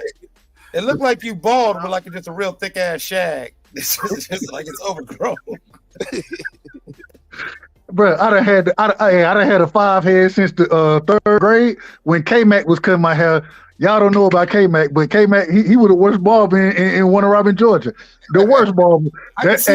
Your hairline all up, Nick. You look like a goddamn chia pet that ain't growing. My shit went from here to here under K-Mac. I'm just telling you what happened. And this is as a kid. You imagine going to hold on. Imagine going to school as a kid, and we all know K-Mac is the worst barber. And they asked me who cut your hair, and I say K-Mac. Well, they were roasting the shit out my ass. Roasting. Hey, I gotta come back then. Everybody knew when you had Eddie goes like you didn't have a good grill, nigga. Like, yo, check this nigga gums in a couple months. He got them. Nigga teeth finna be falling out in a minute now. Boys and shit putting your name in. Got them good grills and they not from Eddie. Eddie goes. Hey, Eddie goes is like, nigga, I got a family to take care of. Like, yeah, everybody got that one person in the hood in their town. But shout out to what you call him, K-Dot? No, K-Mac, man. It was K-Mac. Yeah. Hey, look, nigga. Hey, yo, Brim, why you sitting there? He done passed away now. Buffet, but you can't go inside. He froze, which is cool because I can just clown. I'm about to clown this nigga right there because he froze. That nigga staring at a hoagie right now. Grim staring through the window of a school. Hey, Brim mustache worse than all of them. Anybody mustache out there, motherfucker. That bitch growing up on the goddamn chicken shit. Who got mustache? No, Brim is trying to hold up. Brim is doing cornrows from his nose hair to his mustache. Bro, that's Shannon Briggs. That's not Brim. Hey, yo, Brim's beard looks like he about to go invent the wheel. Let me get this nigga. Hold up. He had some smoke for me. Let me get him. Hey, look, this ain't even no mustache, y'all. This is a nostrils lace front. Like this nigga got a sew-in hooked up to his nose. They make it look like he got a mustache. Hey, yo, this nigga got a caterpillar crawling on his goddamn front lip, nigga. Like, hey, this nigga here, bro. Hey, yo, Brim's mustache got mutton chops. Yo, this nigga, look at this. I don't even know what mutton chops are. I don't even know what it is neither, but I laugh anyway. I don't even know Olivia the slave, Whispers mustache ass nigga. Hey, Brim is the nigga that they bring in, you know, on YouTube. Barbers, they be like, hey, this nigga shit fucked up right here. Watch how I fix this shit. That's Brim right there, nigga. They be trying to fix this shit, nigga. Nah, Brim look like that nigga that's gonna get killed on the first season of the next. Like he the first nigga that you know, like, yo, he ain't gonna make it to the end with that rest. No. Brim is the nigga eating the hamburger on First 48. The one ready to tell on everybody. That's that nigga right there. The nigga ain't had a haircut in 6 months, but we gonna use you as reliability. Nah, stop it. Brim. Hey, Brim look like that nigga at the cookout that everybody just keeps coming up to. Are you good? Hey, look, hold on. Hey, look, it's gonna take a couple seconds for y'all to get it, but. Why the middle of between Brim eyes and his nose and his like his nose, like right up in here? This shit look like it look like his eyes and his eyebrows. This nigga got a shit face. Cause he got a shit face. Now I'm gonna be real with you. That shit look like that shit look like an Outcast cover. They on the Outcast CD, they got a naked lady. Nah, nigga. Outcast CD face ass. No, this nigga got an ass on his face and his shit in his nose. The ass out his nose. Y'all see this? Like if you look at it, Hey, a Quimini ass face, nigga. Aquaman ass. Y'all wrong for that, boy. Hey, yo, looking at that nigga Brim's beard right now, he looked like an extra in the Book of Clarence. All his scenes didn't make it to the final cut. He like, nah, I was in the movie, nigga. Yo, Brim, that meeting between Brim eyes look like nutsacks, nigga. Nigga was in the Book of Eli as an extra. We can't cut your hair over here, nigga. We ain't cutting hair here. The non-Assassin's Creed. I was thinking about that. The Book of Eli and shit. The non-Assassin's Creed. Yeah. He like Assassin's Creed. That's Assassin's Creed. Hey, look, that meat in between Brim eyes look like he got like inflammation from like getting his eyebrows plucked. Right here. That's just all that face meat because you know what I'm saying. Nigga ate some peanut butter and he allergic to peanut butter, so his shit just started swelling all of a sudden. He didn't even know what was going on. He didn't even know. Hey, my boy look like he gotta settle for silver corral. He ain't What you say, go, nigga? I said that nigga gotta settle for silver corral, nigga. He can't even go to golden. He can't go to golden. Silver corral. Yo, this nigga skin look like he washed with Pepsi, nigga, and Coke. Look, nigga can't go to old time. He go to sometimes for his buffet. Yo, this nigga said, what stopped you from bowing, Grim? I made a fire he made from dust. Like he said, hey yo, Brim. A bunch of dust. Hey yo, why Brim's face look like Benny Siegel's knuckles? Brim look like a pug. He like a pug. This nigga got a wrinkle that. Hey, look, his face look like bad laundry, nigga. All them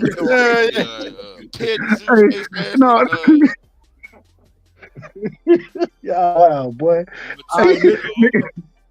Nigga face look like the geisha feet. Hey, you know when they wrap the geisha feet and make sure them bitches extra small, the nigga face look like when they be lumped up and shit. That nigga look like somebody told him all we got is lettuce. Man, this is a motherfucking lettuce. That told nigga all we got left is lettuce wraps. Oh shit, boy. Hey, look, hey, niggas off. Hey, he about to walk away and cut his bitch out. Bitch, I told you we should stop the in and out before we win. That nigga said all we got a bowl of backs and lettuce wraps. Which one? Hey, look, Brim got that face like like he just stuck his fingers in between his toes and smelled his fingers. Smelled his own Now that nigga look like he smelled earring backs. Like, you know, Hey, nigga got the lint out his belly button and tasted it in the face, nigga. I told y'all niggas I do this shit, man. We do this shit, yo. You can't be scared, man. Don't be scared, yo. Look, I'm the host. If you can roast the host, I get to roast everybody else too. But that's what we do. Yeah. Don't be scared. Cam up, nigga. Like, I cam up, hey man. Oh yeah, we gonna have the fun with it now. But if you don't want to play the game, you ain't got to play the game. But hey, Brim looked like he just walked in seeing somebody eat his lunch at work. Who stole my shit out the refrigerator, nigga? Who stole my shit out the refrigerator? No, Brim look like he just got caught. No, Brim look like he just got caught stealing somebody's food out the refrigerator. I'm like hungry, bro. He feel like, look, I'm caught his fat ass. Oh, this was yours? My bad. This was yours. Look, Brim look like he be like, I don't even like pepperoni. With a big ass piece of pepperoni caught in his beard. Nigga look like he went to CC's and all the deep dish was gone. All the deep dish was gone.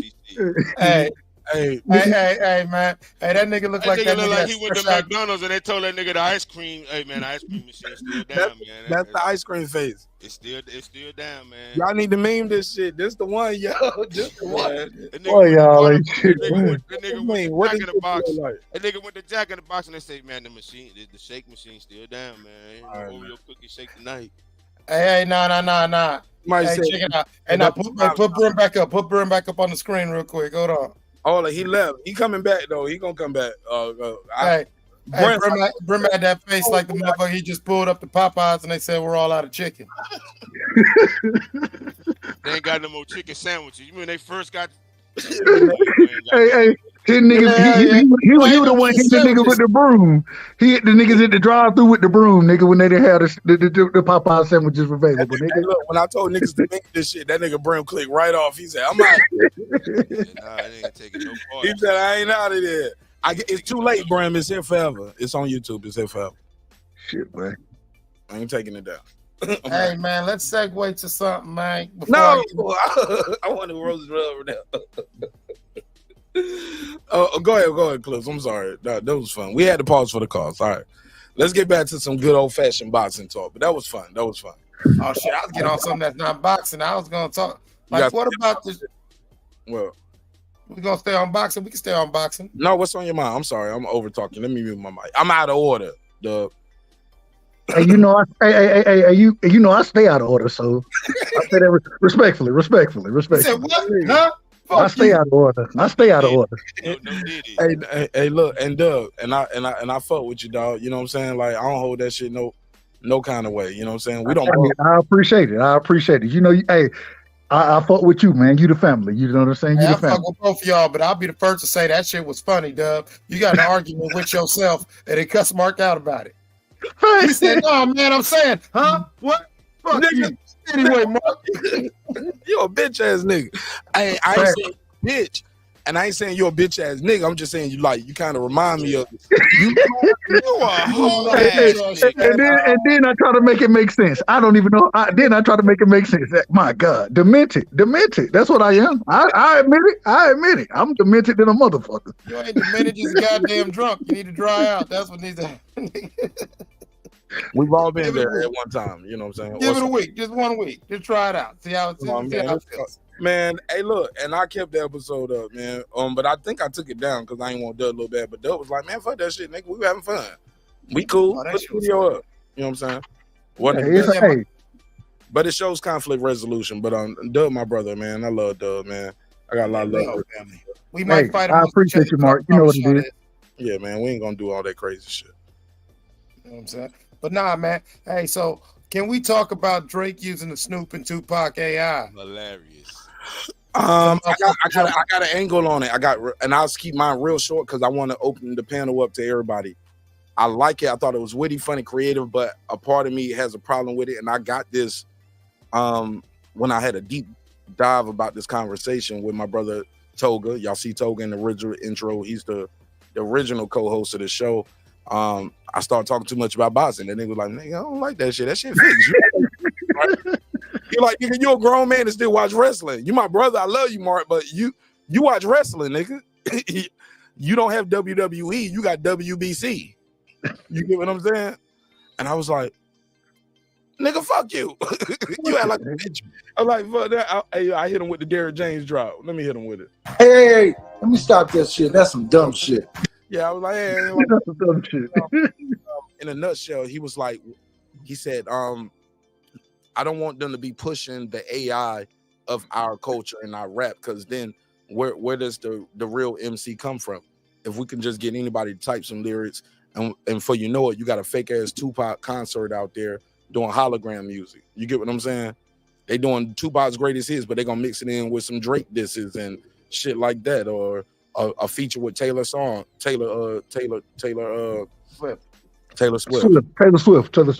Songs.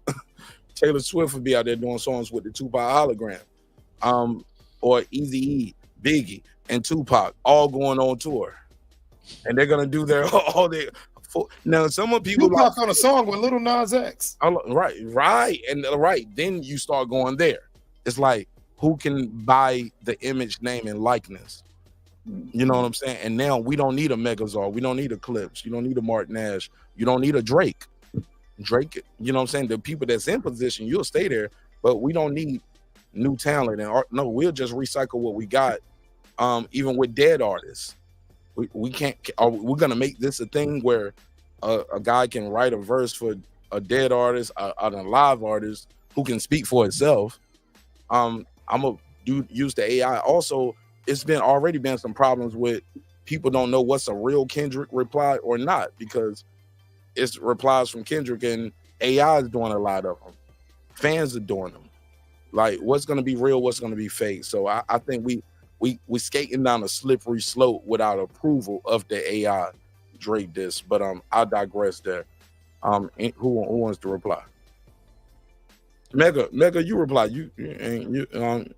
Matter of fact, you wait for a second, because you got an album out, Clips got an album out, you guys got album. I was about to go to Puro.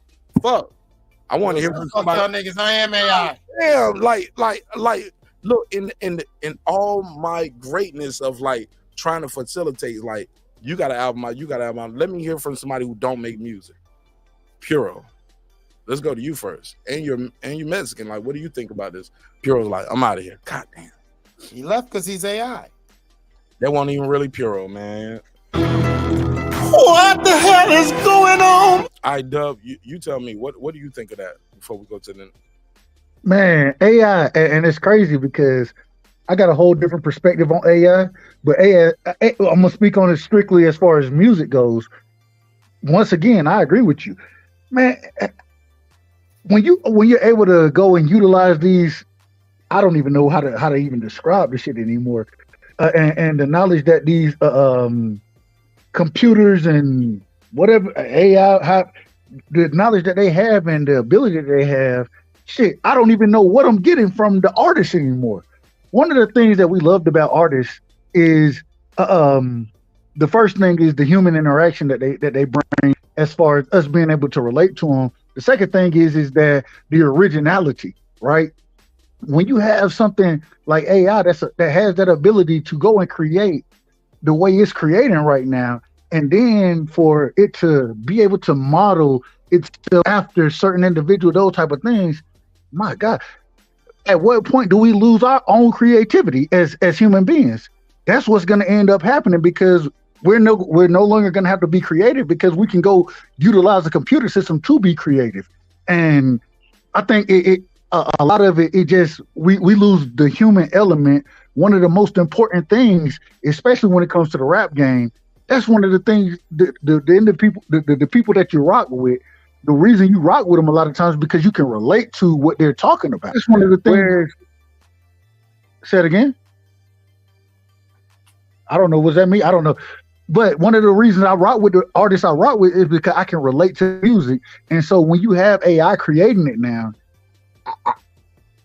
I don't even know. I have no clue what this leads to.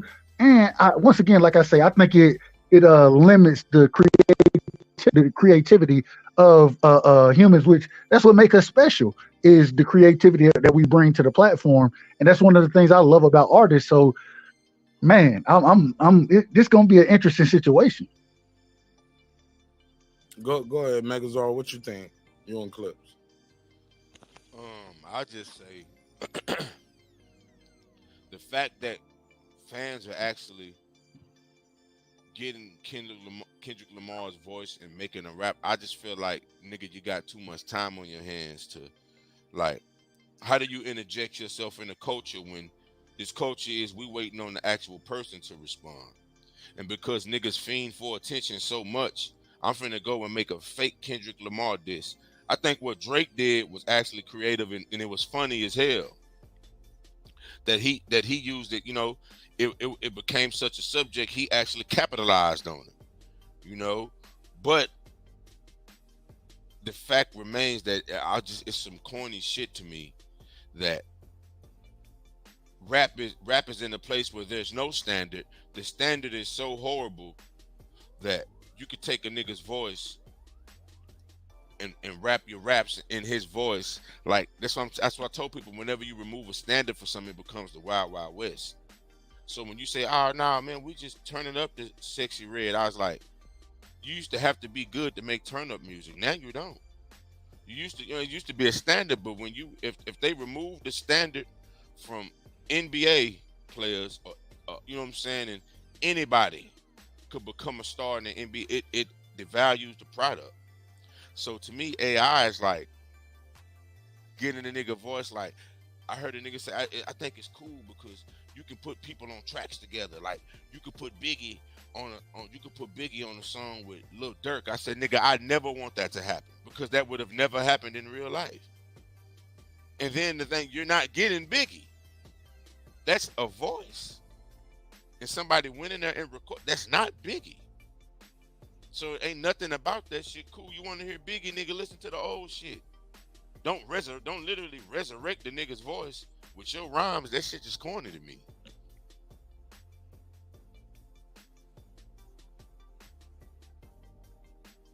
I mean, I think, like I said, I'm with you. What Drake did was witty and funny. AI been a problem. AI was a problem when Eminem would be beefing and there'd be 1,001 AI generated Eminem disses by the Eminem stands. And we're just seeing this thing grow legs and it's gonna start walking. And so I really do think us as a culture, we need to probably take advantage of this moment and really use this not to just be entertained with the Drake and Kendrick beef, but to put our foot down with this AI shit. But I don't feel as threatened as an artist as AI, because from what I've heard, yeah, you could imitate a flow pattern, you could put together some words, but I could almost tell the ones that are AI because they sound very emotionless. And I think that human emotion is something that really computers really, they can imitate, they can try to mock, but they truly can't duplicate and replicate in an authentic way yet. And so I want us to remember that, because with AI, we're seeing a world where, like you said, creativity is a very important aspect of human expression. And so if we're surrendering our creativity to a computer, we're allowing our reality and our perceptions to make rap songs, right? Huh? Yeah, my daughter it'll be a 9-year-old some kid in there making the rap songs right now. Well, that too, but deeper still, just if we surrender our creativity. No, we can put holograms up there. We don't even need artists no more. We don't even need real. We don't need a lot of reality, everything. Remember, creativity, like I said, like my point, creativity is key to human expression. If we allow and normalize surrendering creative thought, I don't even think ChatGPT should be used in like college classes. Write your fucking exam. Essay, yeah, excuse me. Yeah, Nas said it best. Like he said it on Speechless Part 2 on Magic 3. I mean, yeah, on Magic 3, he was like, He was like, my guess is someone to replace your soul. AI's only here to replicate and control, imitating the original, then grab them a mold of the binary code. It's your patterns they stole. This is my tactical flow, the one they can't the one that they can't redesign. You can redo the voice, but you can never read my mind. Like he said this shit in September of last year, bro. So he like, and then we get to what could be a great moment in rap history, and it's marred down with this shit. Niggas stands so much. Niggas have lost the ability to be objective so much. They'll make a song in a man's defense. That's really some weird shit, and it's like niggas have took obsession too far. Like niggas you know how really obsessed you gotta be with something to make an imitation of it and release it in the midst of something that could be great for the culture.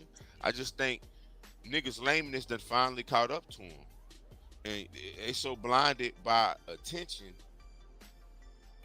that eventually, like, the joke is gonna be on them, and like the joke is gonna be on them niggas. Like in a minute, like it's gonna be because it's gonna seep from just the music to just actual life. Nigga, you can't AI bills, nigga.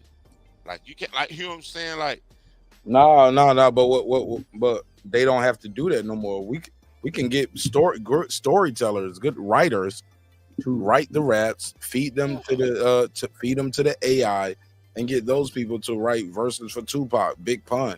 Because we own, because keep in mind, as labels, depending on how the contract is written, I own your name, image, and likeness in perpetuity. So it's all about who owns the likeness. Nigga, I can have you up here singing, ba-da-ba-ba-ba, I'm loving it. Hee-hee. You get what I'm saying? Yeah. And this is, but I think what my brother was just saying, how far does it go, right? Although we're talking about rap right now, how far does this AI shit go? Because, go ahead. It depends on how much we accept, Dub, because we accept it in so many other forms of commerce. Agreed. We accept AI with our shopping, right? We use Amazon. You get what I'm saying? You click a button on every website to either say accept or reject all. Cookies is about to adjust the AI to your settings. Like if you look at is cars all the time. When you go to Instagram, when you pull up the Instagram today, right now, randomly, it's gonna show you cars. If you look at if you look at ass all the time, it's gonna show you some ass. Now, if you like thick bitches, this gonna show you some of the thickest bitches. Like your AI is gonna tell on you when you click your Instagram. You look at videos, it got the hottest cooking. Algorithm, like, because the algorithm is tied. Say you got the same Google password. You got the same Google password for every app, and it's gonna present to you what you search. Whatever you search on Google is gonna be on your YouTube. It's gonna be on your Twitter feed. Right. But it's even worse than that. It's worse than that because there are times where I'll be on here talking to y'all, and we'll have a conversation about whatever, and then I go on Google on my phone, and next thing I know, I got ads popping up on the side that's directly showing what we were talking about then. This is and this is what I'm saying. But just think about this, and this is where I'm getting to with it. With AI, and I think that's one of the topics we should be discussing as a community in general. If it gets down to the point where your kids have AI, and I don't know, I ain't gonna say a robot, I don't want to go that far into it, but whatever they're dealing with as far as AI goes, and they start to tell you, because who knows what, there's no limit to the learning of AI, right? And so once they start telling you, well, your parents really don't love you, and they start to influence the kids, think about the consequences of these things and artificial intelligence, where it could go. Man, it's a scary situation, in my opinion. It's a scary situation. And with you, in full disclosure, I ain't never talked about ass and it popped up on my phone. So yeah, if that's happening to you, that's scary as hell. Like, you could have been talking to somebody about booty talks and it pop up on you. On God, the first time it ever happened to me, I was talking to my partner on the phone about cars. You know what I'm saying? I'm looking to buy a new. At that time, this was a couple years ago, but I'm looking to buy a new car, And when me and him, we having the conversation, you know what I'm saying? After I hang up with him, move forward, I go look at my feed, you know what I'm saying? I go look at, I get online or whatever, Google, and on the side, you know what I'm saying? One of the things I'm seeing is cars popping up. And I'm sitting here like, wait a minute. I hadn't Googled it. I hadn't brought it up. But only time I done had, it was a discussion we were having. How the hell you know what I was talking about? Where did you get it from? Hence the reason my aunt, one of the things I always asked her, she worked for DC. I think I told Mark this story before, but she worked for DC or whatever. And I asked her, I said, what do you really do? You know what I'm saying? She flew me and all my 18 of my cousins out, and we had a great time in DC. I asked, we tried the corner and say, what the hell do you really do? And she said, well, I can't really tell you because too many things are transmitting right now. So I can't tell you, because if I tell you what I do, I could be held in legally or whatever. But my thing was, so you telling me my phone is listening to me when I don't want it to be? Yes, that's exactly what's going on. That's exactly what's going on. That's what people. No, I did know it. You didn't know that? I didn't say I didn't know it. I didn't say I didn't know it. I said that when it was explained the way she explained it, you know what I'm saying? It was one of the scariest situations, because imagine we all got smart TVs and everything is smart now. All that shit is connected to Wi-Fi and whatever. All that shit is reading and taking in information on us. And so, man, AI, I think AI is something that's going to be one of the top things that threaten the human community. You know what I'm saying? That's going to be one of the top threats to us is AI. That's my opinion. Hey, Dub, I got a question for you, man. Shout out to my brother BVO. Hey, man, why you steal my grandma's towels, man? That's wrong. Man, you better stop. You better stop using the same joke. I'm going to start cooking your ass. You keep using the same joke. You can cook because I'm going to still say anyway. I'm just Nah, saying, go ahead. You ain't gotta steal the towels, man. I would have got I ain't hold no towels from nobody, nigga. I don't steal towels. I ain't gotta do it. I ain't gotta do that. I might steal some other shit, but I ain't gonna steal no damn towels. But what's up with my man Mark Nash, man? How you feeling, man? Oh man, I'm elated, man. I'm so excited, man, about the future of the sport, man. Like, this is why I told people you need to buy these events, because you don't know what's gonna happen. Like, you think you know, but you go into the event, downplaying the event, disrespecting the fighters, and then you go in there and it's a hell of a fight of the year candidate in my book. And yeah, I just think people need to do better, especially in content creating with supporting these fights, promoting these fights. Like, I was out here heavy telling people, buy the fight. You don't know what's gonna happen. Only person I heard saying the same shit as me is you don't know what's gonna happen was Keon for Everything Is Boxing. We don't know. And I was like, sometimes niggas got your number, like Vernon Forrest. Like, sometimes people got your number. Sometimes people aren't ready for the fight. What it was Lennox Lewis versus who was the guy that started crying in the ring? Somebody help me. I seen Rockman. No, he got put to sleep. He knocked Robin out. I mean, he knocked Lewis out, and then Lewis knocked him out. But talking about Dudo had the breakdown. Yeah, he had a mental breakdown in the ring. He started crying and shit. Lewis didn't even know how to react to it. It was times tonight that Devin clearly didn't even know how to react to Ryan turning his back and bending over no more. He was like, "What'd I do?" And he just kind of stood there. You know what I'm saying?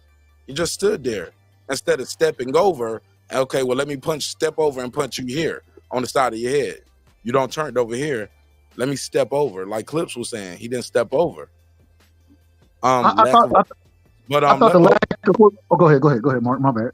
Back full circle though. Let me give a big shout out to my guy BVO Boxing. He What up? He put out a clip. He said Ryan is gonna destroy Devin Haney. Go ahead, He BVO. didn't, but no, real quick. BVO didn't believe it because he was the same individual that didn't. Ryan missed weight. He hit me. Nah, I ain't gonna take the bet that we had, which I'm glad. I'm happy. Damn, Doug, what you doing? You ain't even let that nigga say a word. You just kind of jumped in when I passed in the mic. I gave him an intro. I gave him the drop, and you just jumped right in. Hey, All right, brother, come on. I want to salute Sister Lisa Bells, and also, man, I'm gone, bro. all right. Appreciate Chopper Game, which I'm gonna hit Damn, you. hold up. Before you go, I got to get your one quick take on. Did you hear Chris Brown versus Quavo? Hilarious. Hilarious. I didn't hear the songs yet. No, Chris Brown. It ain't no reply yet. Chris Brown started everybody's day this morning at 12:01 a.m. 420 with "Who won't smoke with me? Who won't smoke with me? Who won't smoke with me?" He almost harmonized that shit a little bit, and he thought about like, hold on, no, let me not sing on him yet, bro. Rip this motherfucker today. Chris Brown went crazy on Quavo, but some people don't like the bar where he said, "When Takeoff died, a lot of people wished it was you."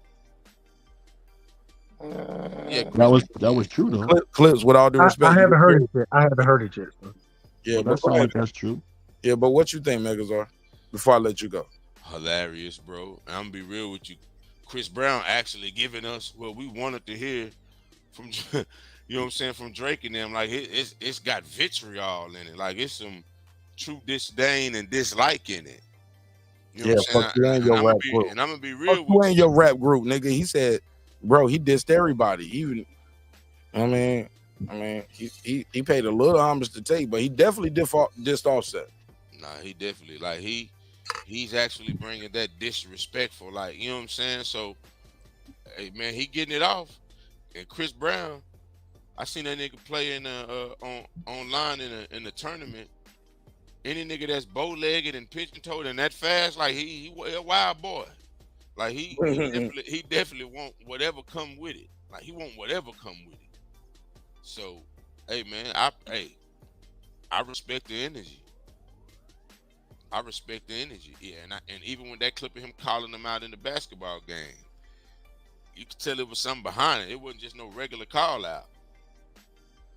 You know what I'm saying? So, nah, I respect it. And he might secretly be a better rapper than Quavo. Like, oh shit, put a case on that. I agree.